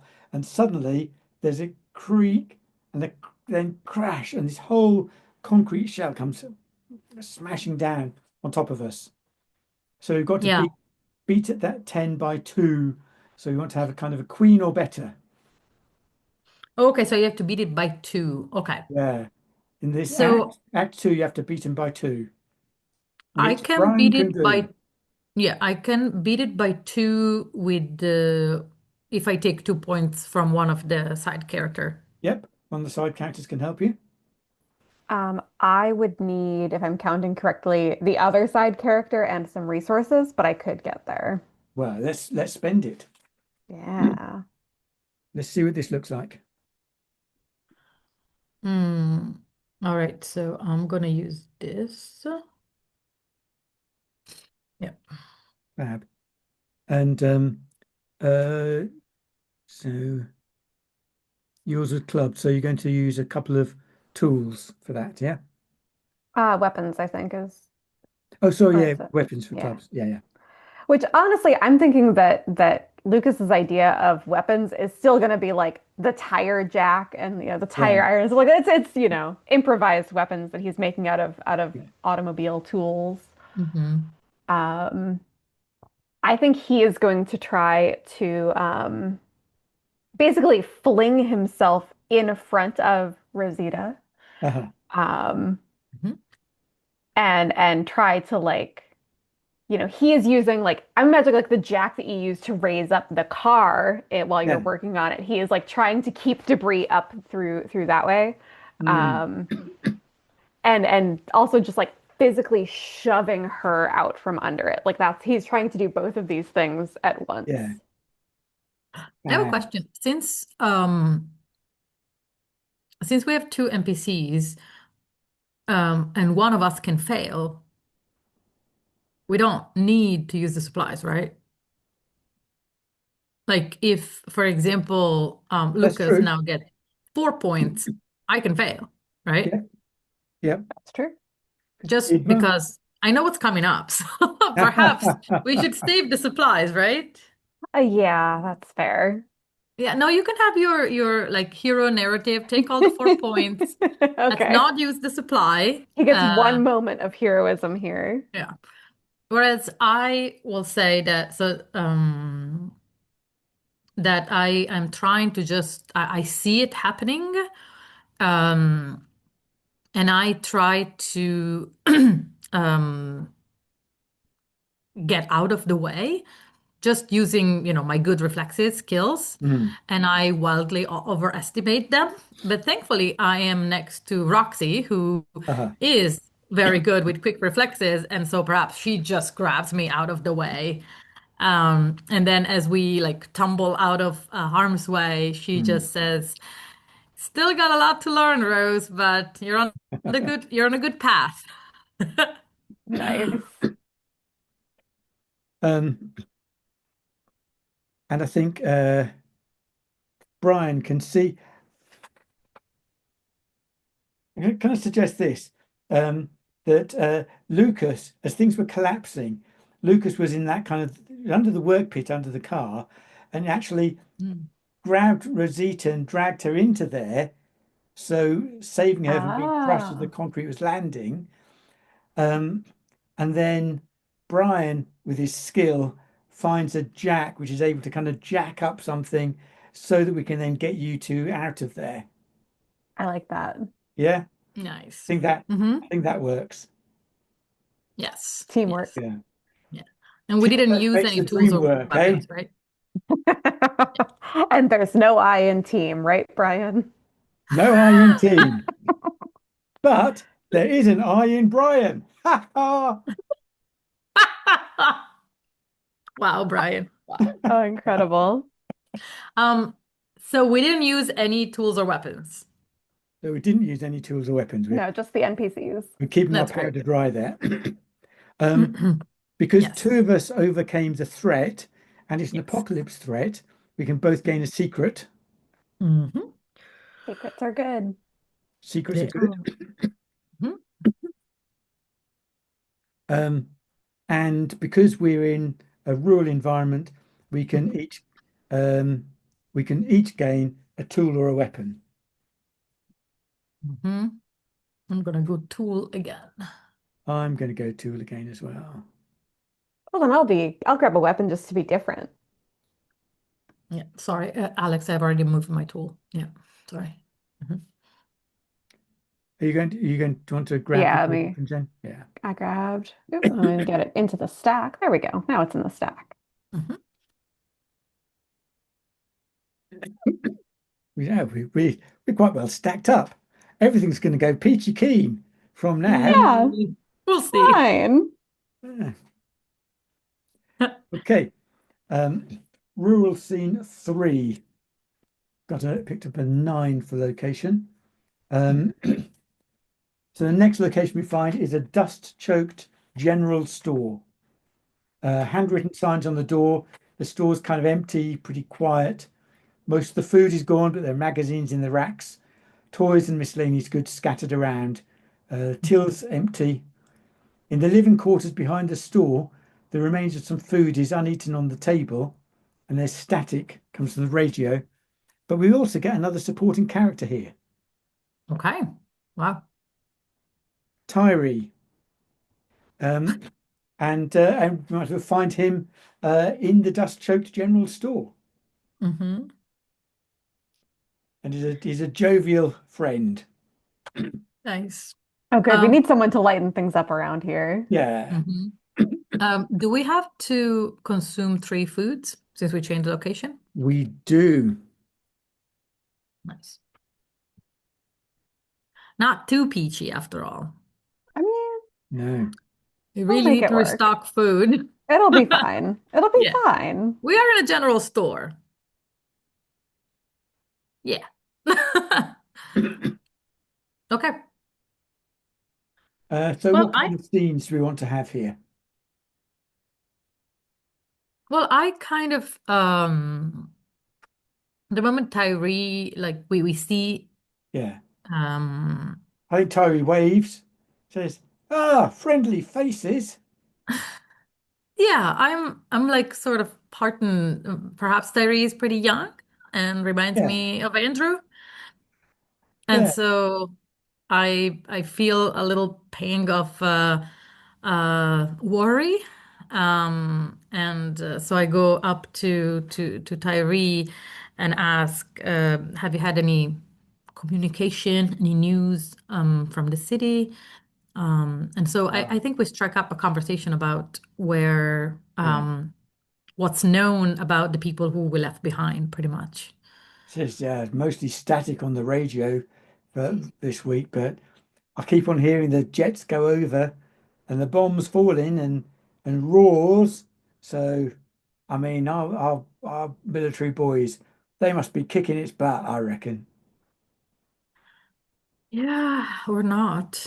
From what I saw when it destroyed our office, I'd be surprised if any weapon does anything against this kind of threat. Perhaps we need to find, um, perhaps we should befriend it.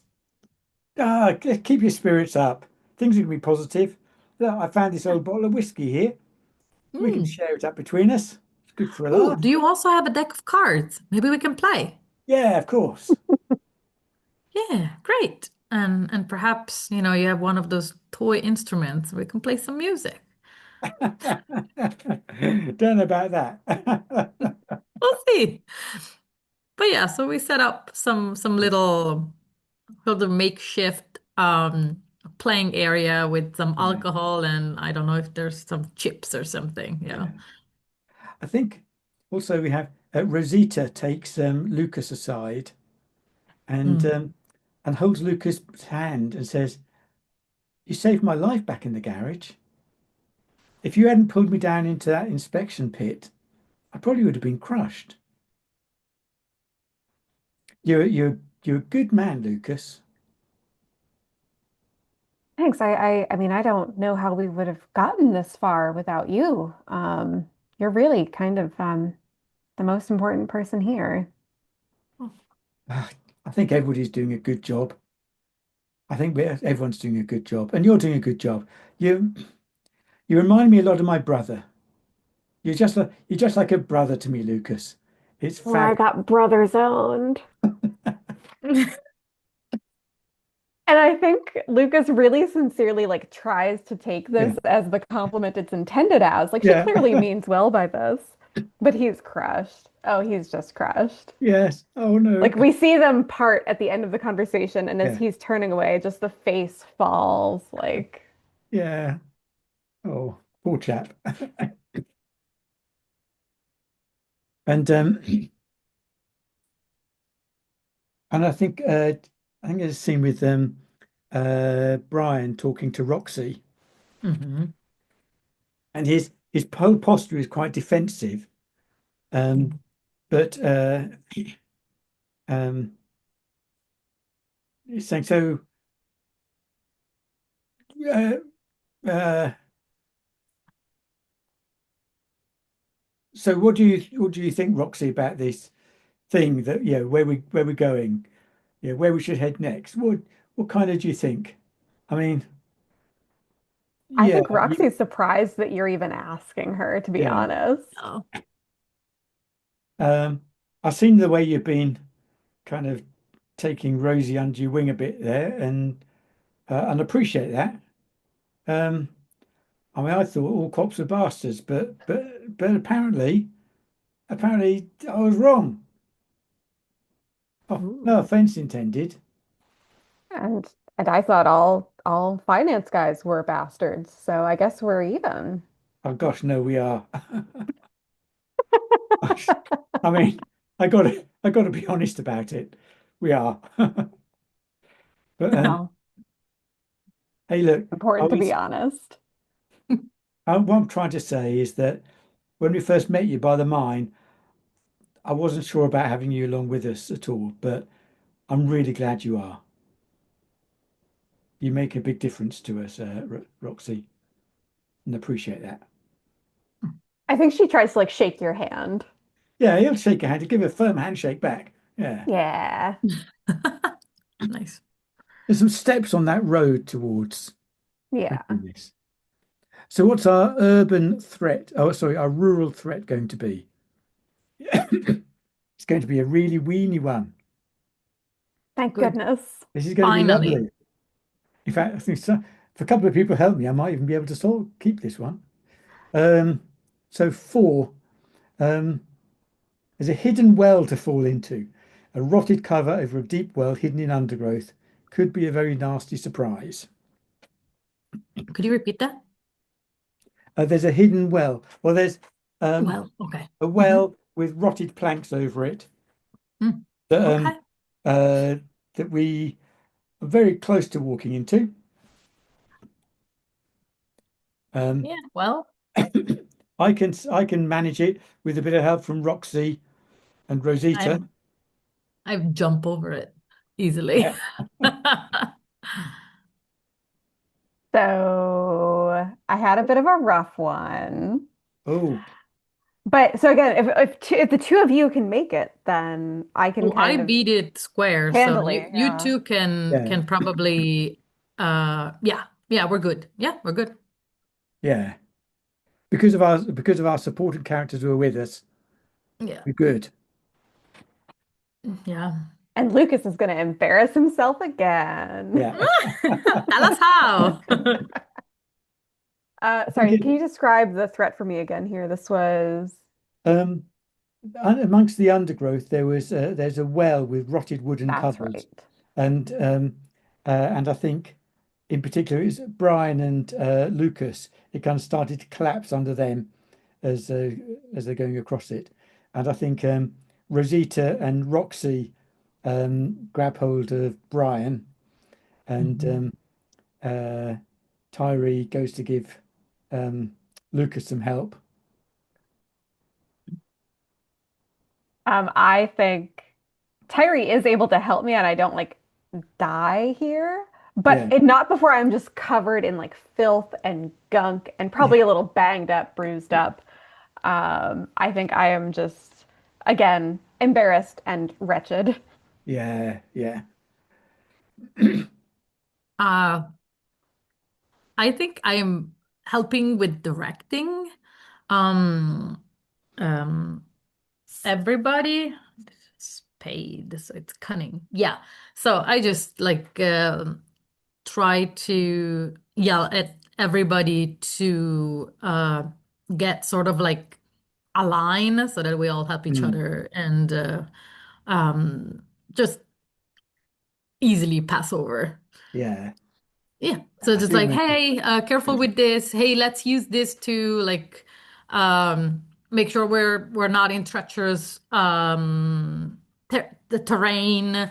Let's tie one of us to a pole. So like all forms of Yeah, precaution yeah. that would help us not lose anybody. Good job, Rose. Organizing people is a skill I It's a superpower, as have. it turns out. Yeah. Um, And I would say that this sort of working together and all, I smile at the end of it because yeah. it's the euphoria of the moment, right? Mm, The having but there's a little bit of pang of sadness because it reminded me of like playing pretend with Andrew when we were talking yeah. about um yeah the disaster scenarios related to dinosaurs taking over the earth. Oops. Aw. Um, so in terms of resources, um, two of us have overcame it, so we can get either a tool or a weapon each. I would do one and one if it's okay with Yeah, you. yeah. Let's just have one of each over. Hmm. Um, uh, and oh, bear with me a moment, caller.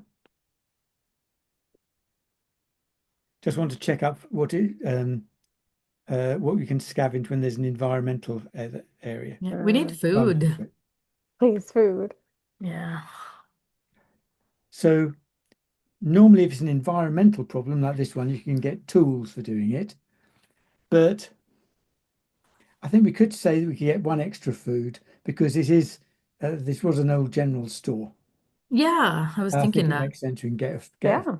A lot of it was spoiled, but probably, Yeah, we found something buried in yeah, say there. some Twinkies yeah. or something. I mean, they're almost impossible to spoil from what I understand. Hmm. Or I should say, impossible to make less nutritious. Hmm. Hmm. There we go. Sure. So a bit of extra food from there. Um, and at the end of Act Two, elsewhere, Hmm. um, I think that we see uh, planes flying over the cities and bombs dropping, and we see the monsters being driven a little bit away from some of the main the areas that they wanted to protect, the business Mm. areas. I mean, it might be going into more residential areas, but hey.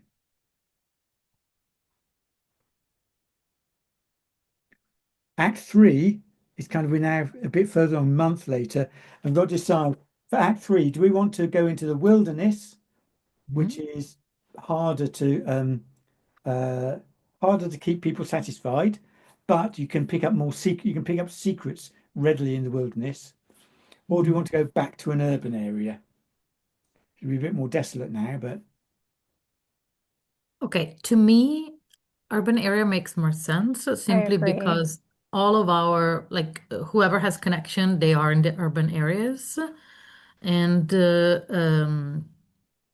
we've been talking about it, and the kaiju and the people fighting it are in the urban area. They didn't Mm, go out to sort of like yeah, find its lair or something like that. So to me, the narrative would call us back toward an urban area, but yeah. let me know what you I think. agree. No, I think that sounds great. So let's head back towards this urban area. Could So, I ask for a very quick bathroom break so that we yeah, can Sure. then again cut absolutely. this very quickly? But I have Yeah, to use Have the a quick restroom. look. Sorry, then we can it's all conclude. good. We'll take a quick few minutes. You. Be right back.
All right, all refreshed for nothing bad to happen in Act 3. I'm sure it's going to be fine. We've we've got, I think, a fairly good chance of survival here. Um, I am still a dead man walking though, so I think that's we'll true. we'll have to see. I've drawn my three cards for this one. I'm Yeah, kind let of me grab middle of the mine. road here. Um, but I'm feel my skills are kind of used up. I've got a bit of cunning, bit of compassion, and I'm ready for a bit of aggression now.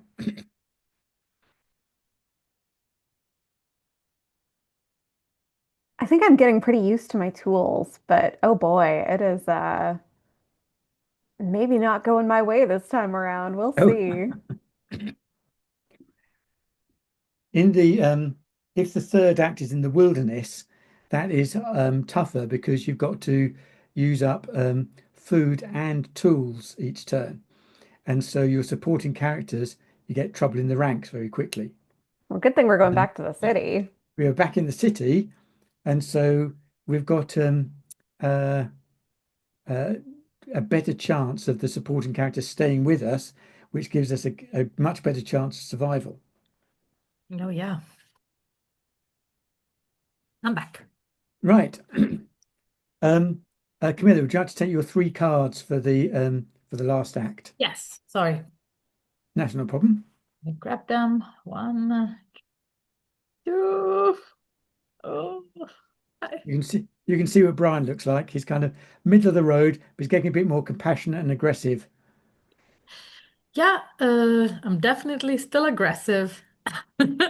Zero compassion for Rose this whole game. She's a She's too tough practical for cookie. that. You had professional compassion when it was your job, but now Exactly.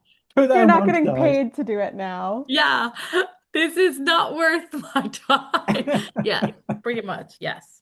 Yes. Right. So driven our way back into the city, um, and we found a way to a university campus. Um, the last of the scientists who were here, who'd been working on the problem, have fled or died. There's flickering emergency lights providing partial illumination, but they may have left some notes on whiteboards or computers that'll be valuable secrets for us. The Mhm. apocalypse has strongly taken hold in the university campus. So have a think about what does that look like? Again, thinking about our keywords of rubble, chaos, insignificance, flattened, and so on. And gargantuan. Gargantuan, yeah. Beautiful adjective. Mhm. Okay, so we are on a university campus. Yeah. I will say, did you two go to college together? We Yes, did. Did we go we did. here? Yeah, I think we all went here. Okay, yeah. yeah. Yeah. I guess we were, maybe we didn't overlap perfectly. You two knew each other. I did not. But so we're all familiar with the space. And I'll say that um, I start showing whoever wants, really. I'll say that perhaps my major was something that would have lab access.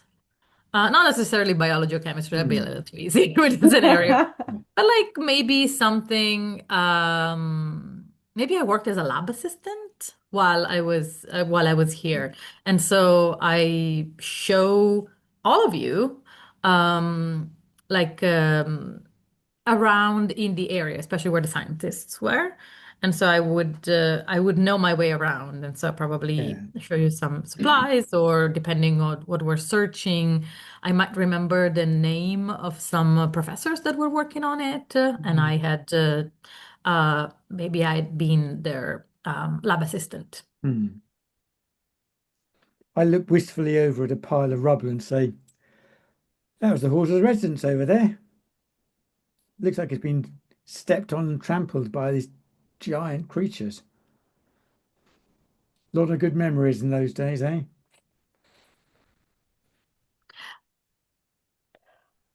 I think maybe I'm walking with Rosita into like Hmm. this lab space that Rose has shown us to. Um, she is able to contribute much more knowledge here than I am, I think, just because of her having any type of biology background at all. Yeah. And I am yet again just kind of like in awe of her a little bit. Hmm. Like, wow, she's so smart. She's so ready and able to like deal with this in a way that I was just not equipped for. Um, so he's just like kind of following her around while she is doing actually useful things.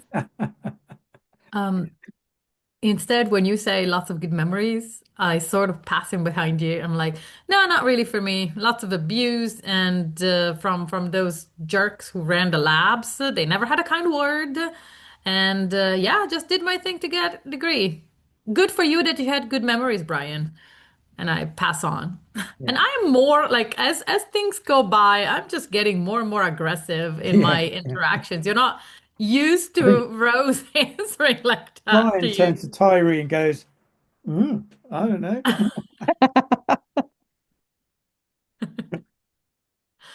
I have a quick mechanical question. Yeah. Do we have to subtract tree food because we moved from the last location, or it doesn't apply if we're going back to urban?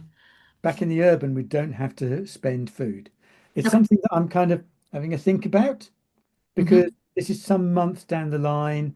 You don't Mm. you don't pick up automatic food in Mm-hmm. Act Three. Um, if you were in the wilderness area, you'd pick up automatic secrets.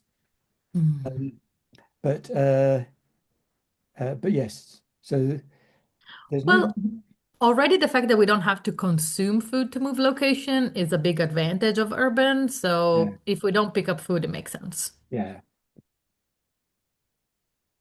Uh, right, let's see what kind of threats we've got. Hmm. Ooh, fairly weak. There's urban threats, some traverse unstable structures, Okay. and the apocalypse threat is choking dust clouds. So while we're here, another building collapses, and there's this choking white dust coming through and coating everybody. But we've got to beat the highest of these by 3, so we want an 8 or better. Hmm. So I would like to use my one of my lower cards Uh-huh. because with a 2, I could beat this then. So I only need a plus Yeah. 2. I can beat this as long as I have one of our supporting characters help me out. Okay. Yeah. So same for me. Yeah. Uh, Yeah, I I guess need let's more put it. space, don't I? Yeah, can you move Roxy? Yeah, perfect. Yeah.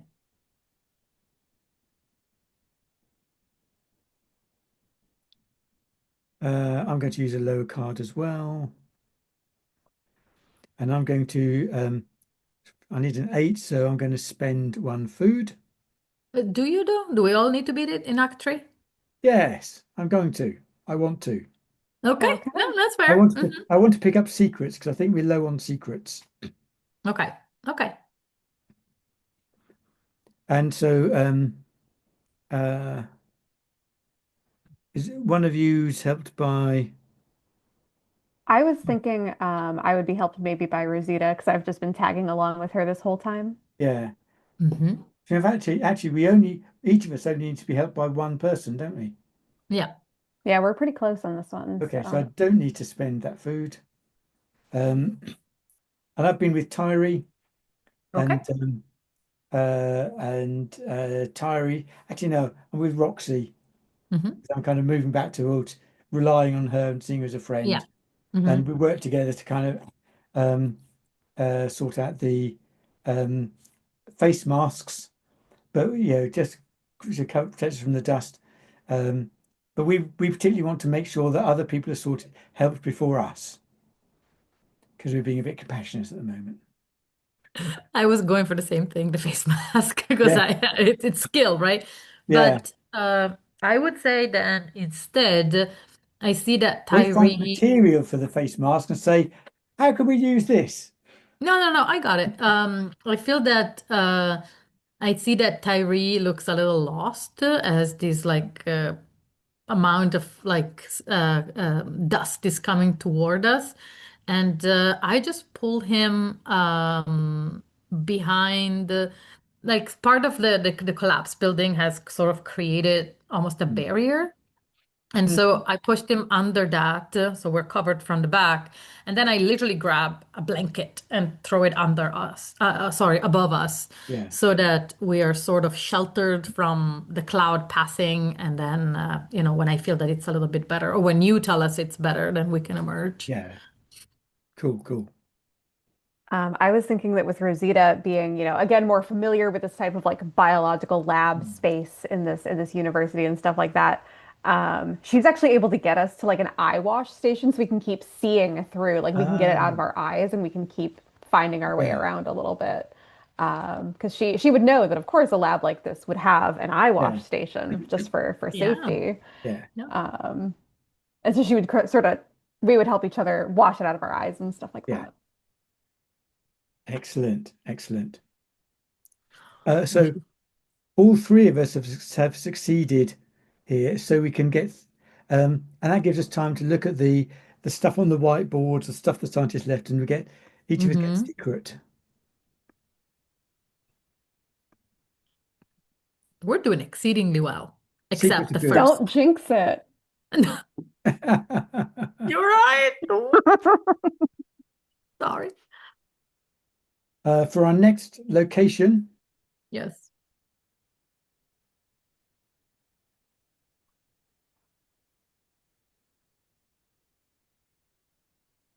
Uh, then we find a church. There's a Ooh. church where the stained glass is shattered. Somebody had made a fire out of the pews, leaving charred remains. There are the bodies of people who fell here, who kind of died here with injuries.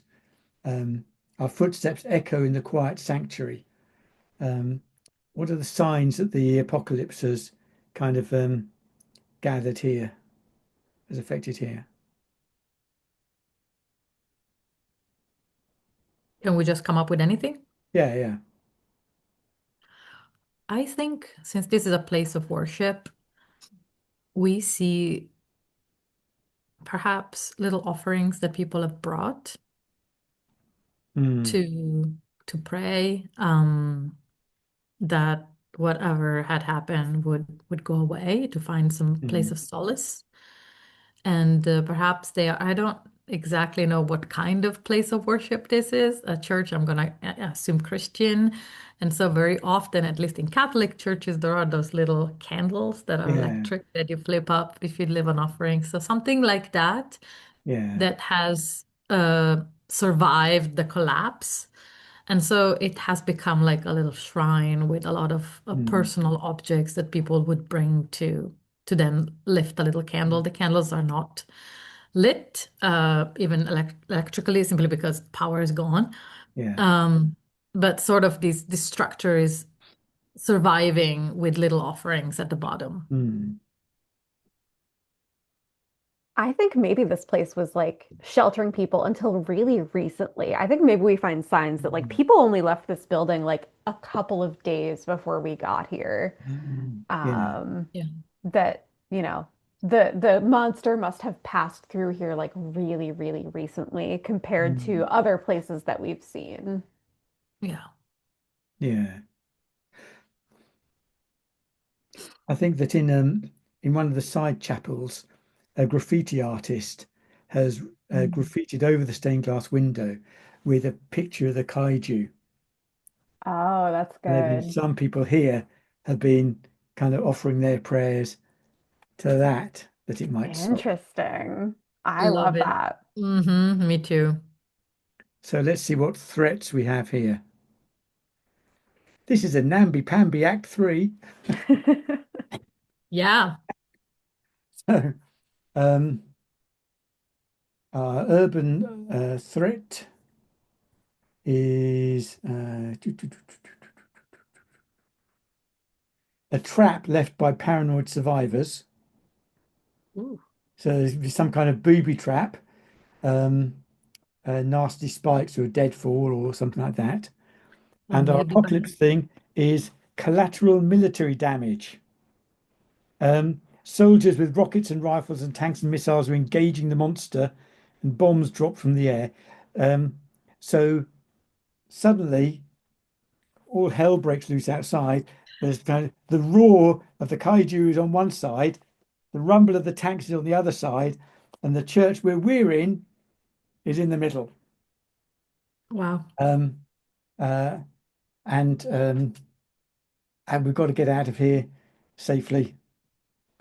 Okay. 8, 9, 10, 11. So we've got to have a jack or better. hmm I again can beat this. I need, I think, the help of one side character. Yeah. Yeah. I can beat it on my own. Oh, great. I will need the help of side characters and or supplies if I'm doing math correctly. Well, That's you what can have the supplies are help of for. two side character. My best card is a 6. Oh, So I think I would need two and a supply if I can count correctly. yeah. Two people Yeah, helping you and a supply. that's good. Okay. I'm gonna say that um sorry, you go first, Jen, because I think Oh, you have that's the right. main It's rules, lowest and right? highest, Yeah. yeah. So I think again, keeping with Rosita definitely helping me out. Um, and I'm not sure if I want to use Roxy or Tyree. Camilla, did you have a professor? Yeah, li maybe leave me Tyree because I Okay. helped him in the previous scene, Okay. so it would make sense that we're probably close now, Cool. close by. Mm. Then I can Mm, work with our doctor and our cop mm, um, to sort of, and I think so because I used a heart, the supplies I'm using is supplies, not any of the other resource types. I think we are, we're kind of because we saw that this area was recently inhabited. We're trying yeah. to scramble up anything that may have been left behind in their hurry to leave, now in our hurry to leave. Um, And with everything sort of going on, like this crazy noises and the collateral falling on the building, we are all like physically the three of us having to like hang on to each other to be able to keep Mm, moving through this space. Um, like we are forming a little human chain to get out of mm, here.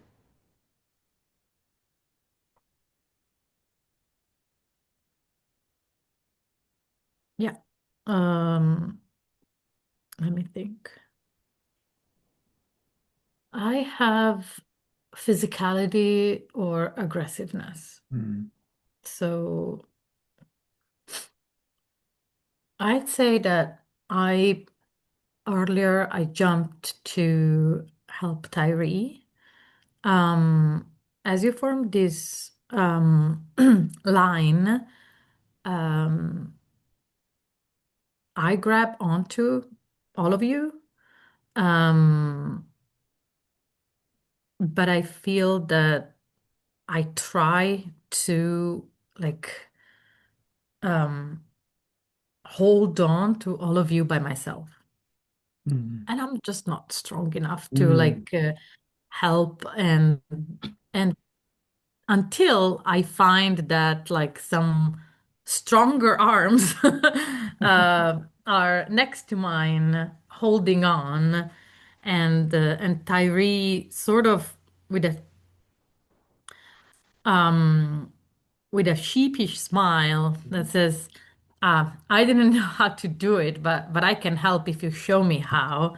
Because, we know he's a little bit not yeah. the best at coming up with solutions, but he's happy to lend his Mm, strength to help out.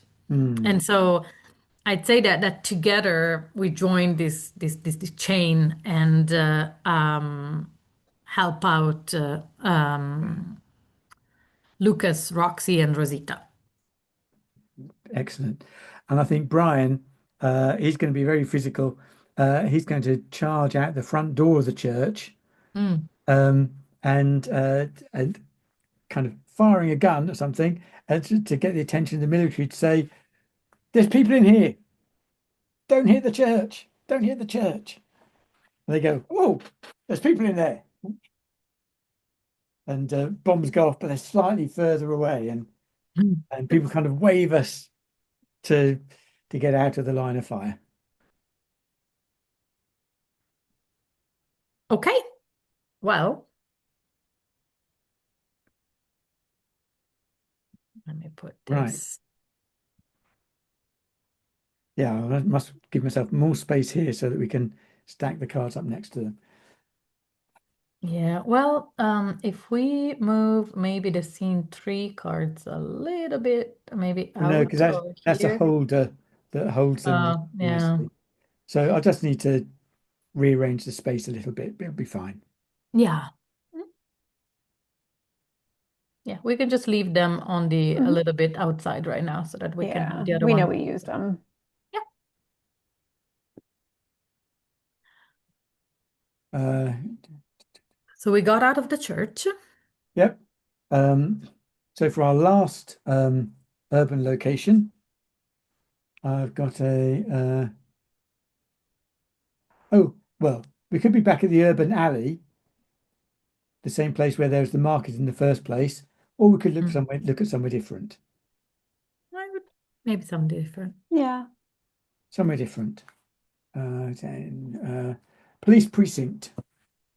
Roxy got us there. That makes sense. Yeah. I think maybe Hmm. Roxy leads us back towards the police precinct. There's a sign that a shootout has happened here in the past. There's flickering emergency lights providing partial illumination. everything's broken apart from one thing in here. So I think, what's the thing that's not broken? And how has the apocalypse affected this police precinct? Well, in terms of affecting it, I think the structure holding it up probably got really hit, and probably a lot of the systems went down. Yeah, And so the cells are empty. yeah. The I'm almost criminals got imagining that away pretty much. perhaps half the wall has gone. Yeah. Yeah. So like there is like damage to what this Yeah, place meant and who it separated. yeah. Yeah. But Jen, do you have ideas on what is still working? I my first thought was that it would be really funny if it's something useless. Yes. Yes.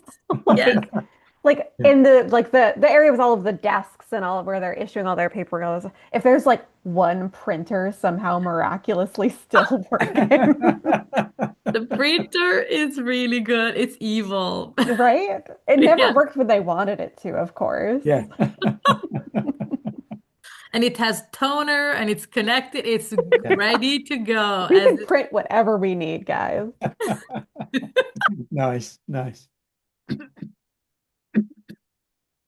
love it. I think we have a few scenes here.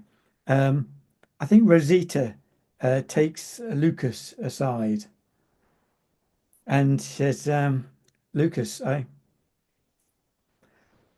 can't help noticing the way that you've been kind of looking at me, and you look a bit embarrassed sometimes when you talk to me, but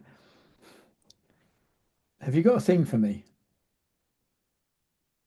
No, I don't know what you're talking about. No, I look at everyone like that. Because the thing is, I have to tell you, you're not really my type. Well, I mean I mean it's fine. It's fine. We got bigger fish to fry. Whatever. It's Yeah, fine. yeah. There's a lot going on in the world, and that's kind of not a complication I need right at the moment. Got to keep my head in the game, and yeah, as I say, you're a nice bloke, but you're not my type. I get it.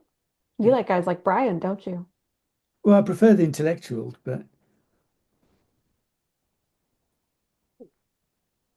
Sure. You know what? You do you. It's all good. yeah, I just I just didn't want to leave something kind of unspoken between us that would be a bit awkward. Yeah, it's definitely not awkward now.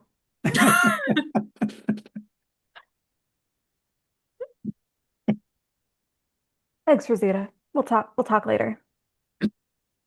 I love Rosita. Rosita's really She's healthy. That great. was a green flag. Green flag, Rosita. Oh.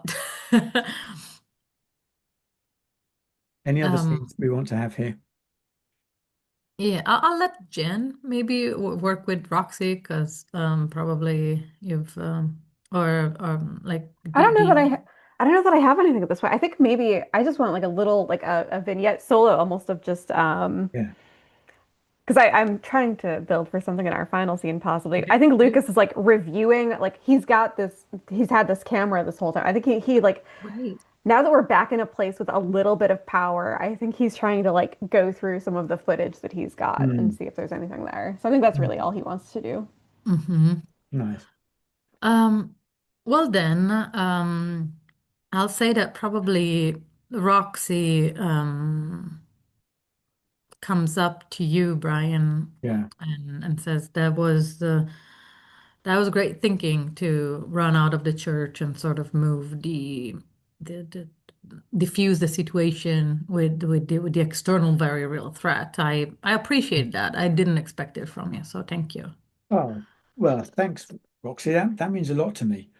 Um, I spent most of my life sitting behind a desk and kind of giving orders and getting people to do stuff. But when we were out in that rural area, I kind of withdrew a bit. I felt myself out of my depth, but I got some confidence from watching you at work. Um, seeing how you kind of helped keep us going. And yeah, I kind of felt I wanted to step up a bit. Um,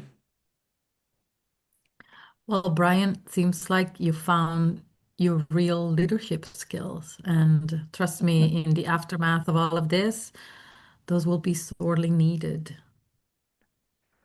well, do you know, that really means something to me. And he sticks his hand out to shake hands. Yeah, she gives you another firm handshake. Yeah, yeah. I think, yeah, I think we could work together and we can help make a difference here. This thing's Yeah. rebuilt.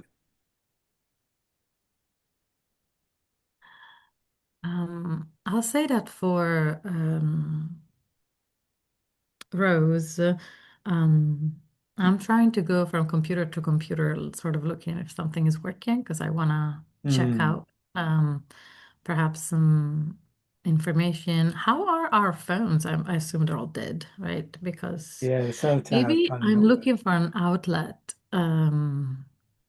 I would assume that probably I had a charger on me, and so I'm looking for an outlet, but Yeah. nothing is working Yeah. power-wise to sort of get in touch with Andrew. So I'm a little frantically doing that as we get here, Mm. sort of not, yelling or screaming, but Yeah. But I think moving. you Mm, what one things you can find here is information about where people escaped to. yeah, it's true. So for those of us who managed to survive this last threat, we'll know Mhm. where we can go to for the arrival to meet up Yeah. with the people that we've been looking for. Okay, let's do it. So, what's our threats? Oh, come on. Oh, there it Oh, is. well, there at last there's at least we've got one serious threat here. So we've got unstable structures, which you've got in this partly demolished building, and energy emission. What kind of Ooh, energy do these kaiju emit? Is it atomic fire, biting cold, liquefying sonics, or devastating acid? Whatever it Oh, is, it's being used near us. So what is it? I like acid. That's fun. Yeah. yeah. Yeah, everything is like drippy and gross because it's all melted from the acid. And so there's this spray, a roar from the kaiju, and this gout of acid sprays across us. We see a helicopter suddenly collapse as its rotors disintegrate in the acid, and the acid is Oof. spraying all over us. And we've got this Mhm. difficult terrain to get over to get out of the way. Okay.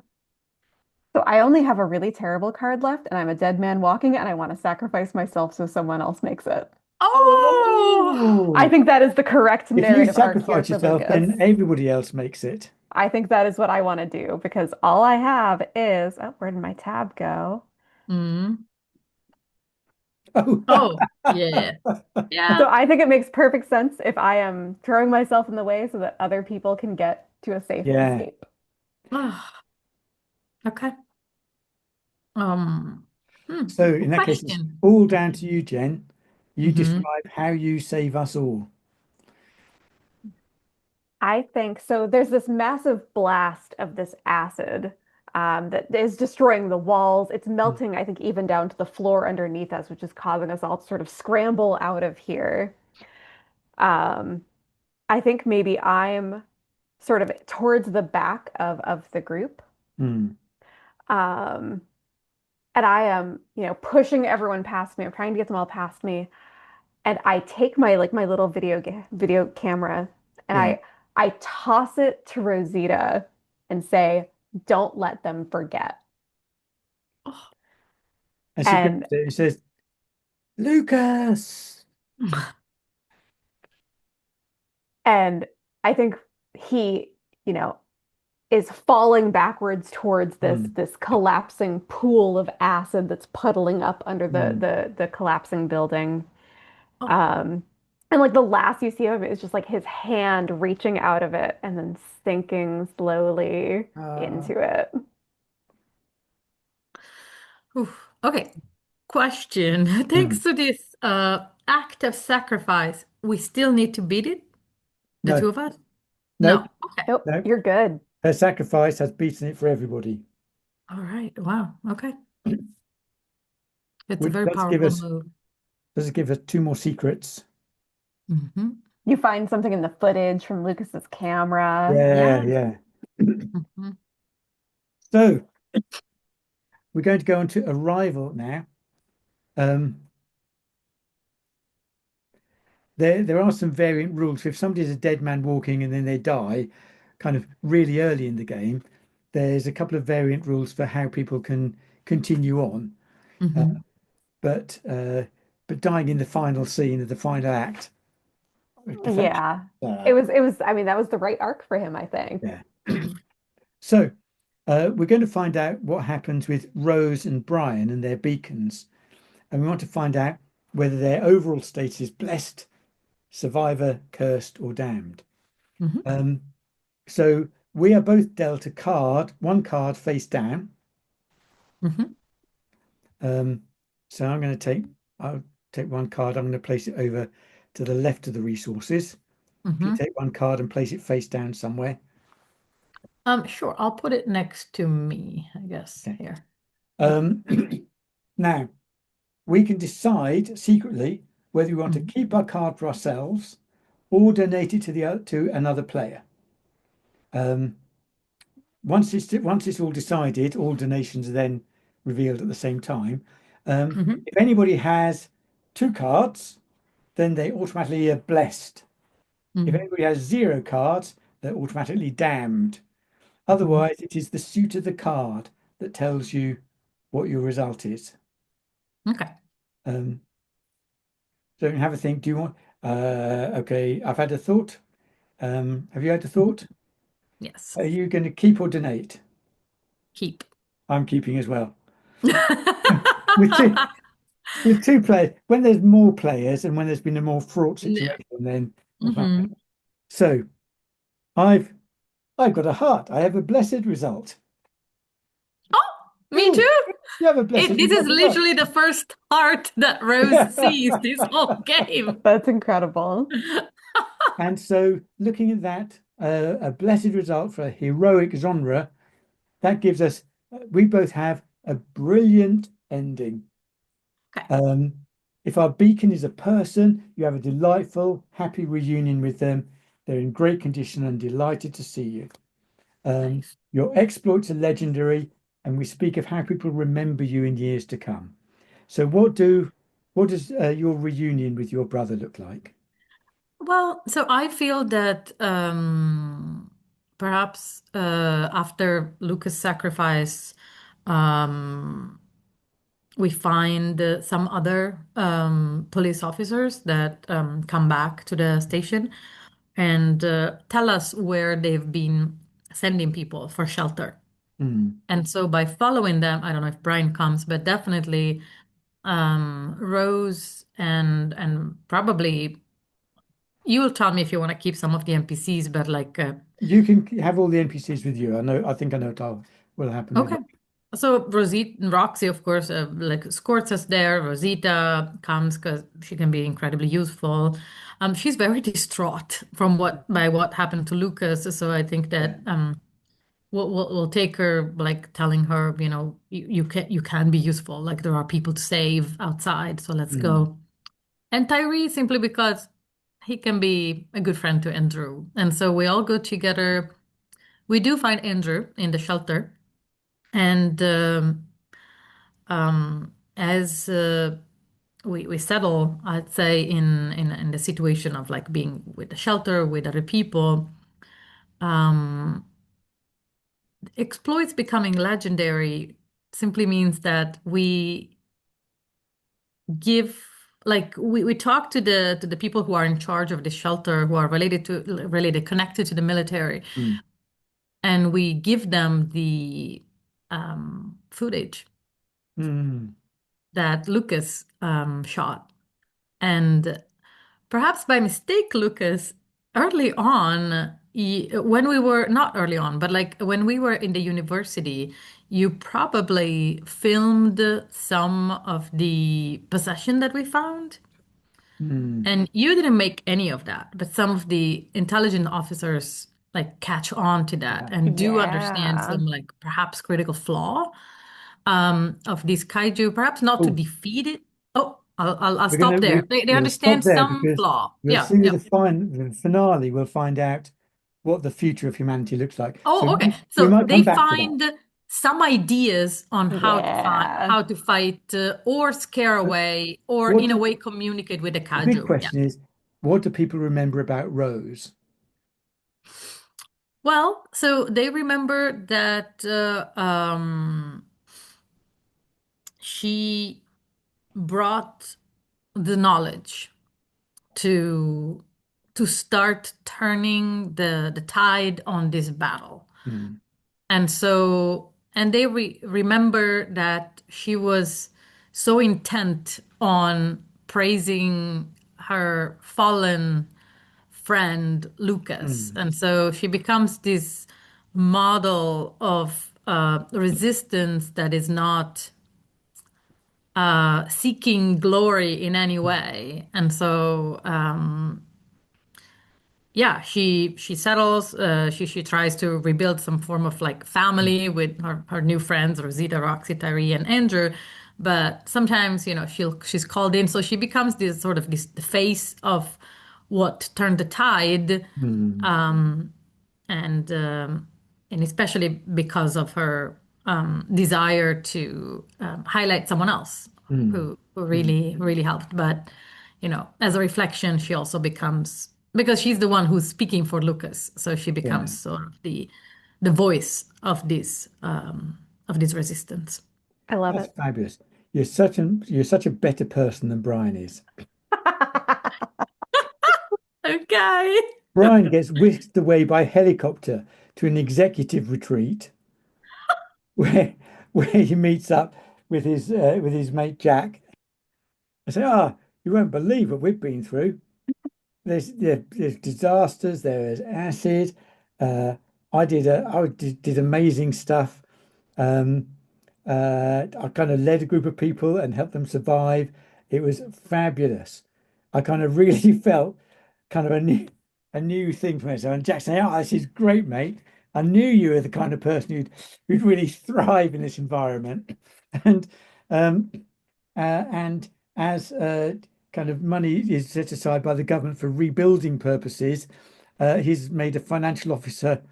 Yeah, his name is kind of known and given charge of some of the finances for looking after this. Uh, I'm sorry. It just didn't seem what his arc ought to be. So funny. I love it. Look at my arms on my hips being judging you for this outcome. But it makes sense. So for the finale, we're going to see Mhm, how many secrets have we got between the mhm, surviving characters.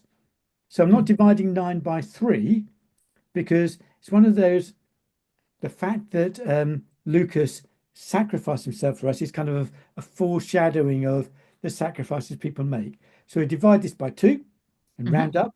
That's 5. And under heroic, that means we have an optimistic future for the world. It means mhm, that we have discovered vital information that will help humanity recover from the apocalypse one day. Kaiju will be repelled, society will rebuild. Um, so we're each going to tell one kind of story of what the future looks like about the mhm. global fight back and recovery. I think that whatever the scientists found in my footage, I think maybe it was like a weakness for these creatures that they Mm. had not pinpointed before. I think whatever that was, whatever that weakness was, whatever, I think they name it after me. And Ah, that is how I'm remembered. I think that is yay. how my name carries on.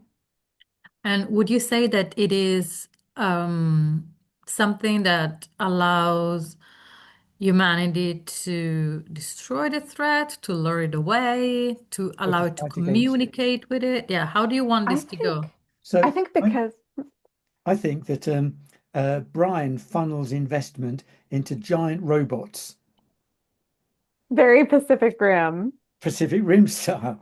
And so humanity starts building giant robots to fight off the kaiju. That's Mm. Yeah, I think it's a weakness, like something that allows us to fight back more Yeah, effectively is what Lucas found. All yeah. right. I will just say that as the new oligarchy that is leading these fights against the kaiju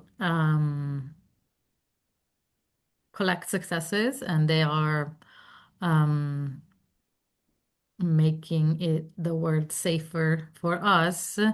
There is a subset of the population of which Rose and all the NPCs and Andrew are part that is very rattled by the idea of giant robots being in the hands of the rich and powerful. Mm, And so they run away some like remote place and sort of start mm, um on different premises. So they start with these like smaller communities, a little bit removed, and trying to get back to a sense of a human scale.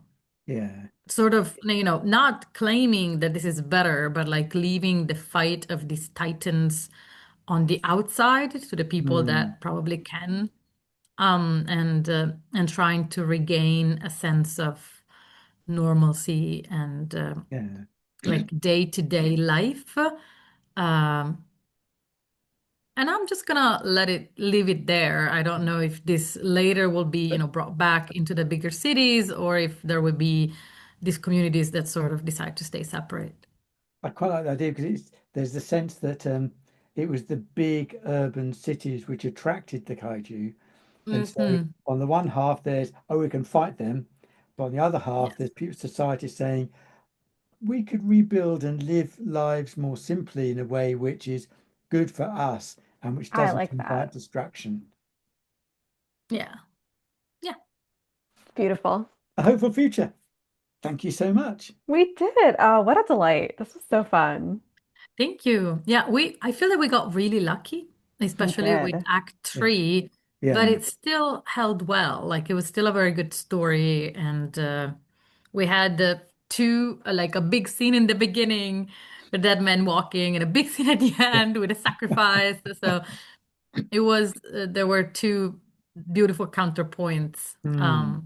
of drama. Mm. Hmm. Yeah.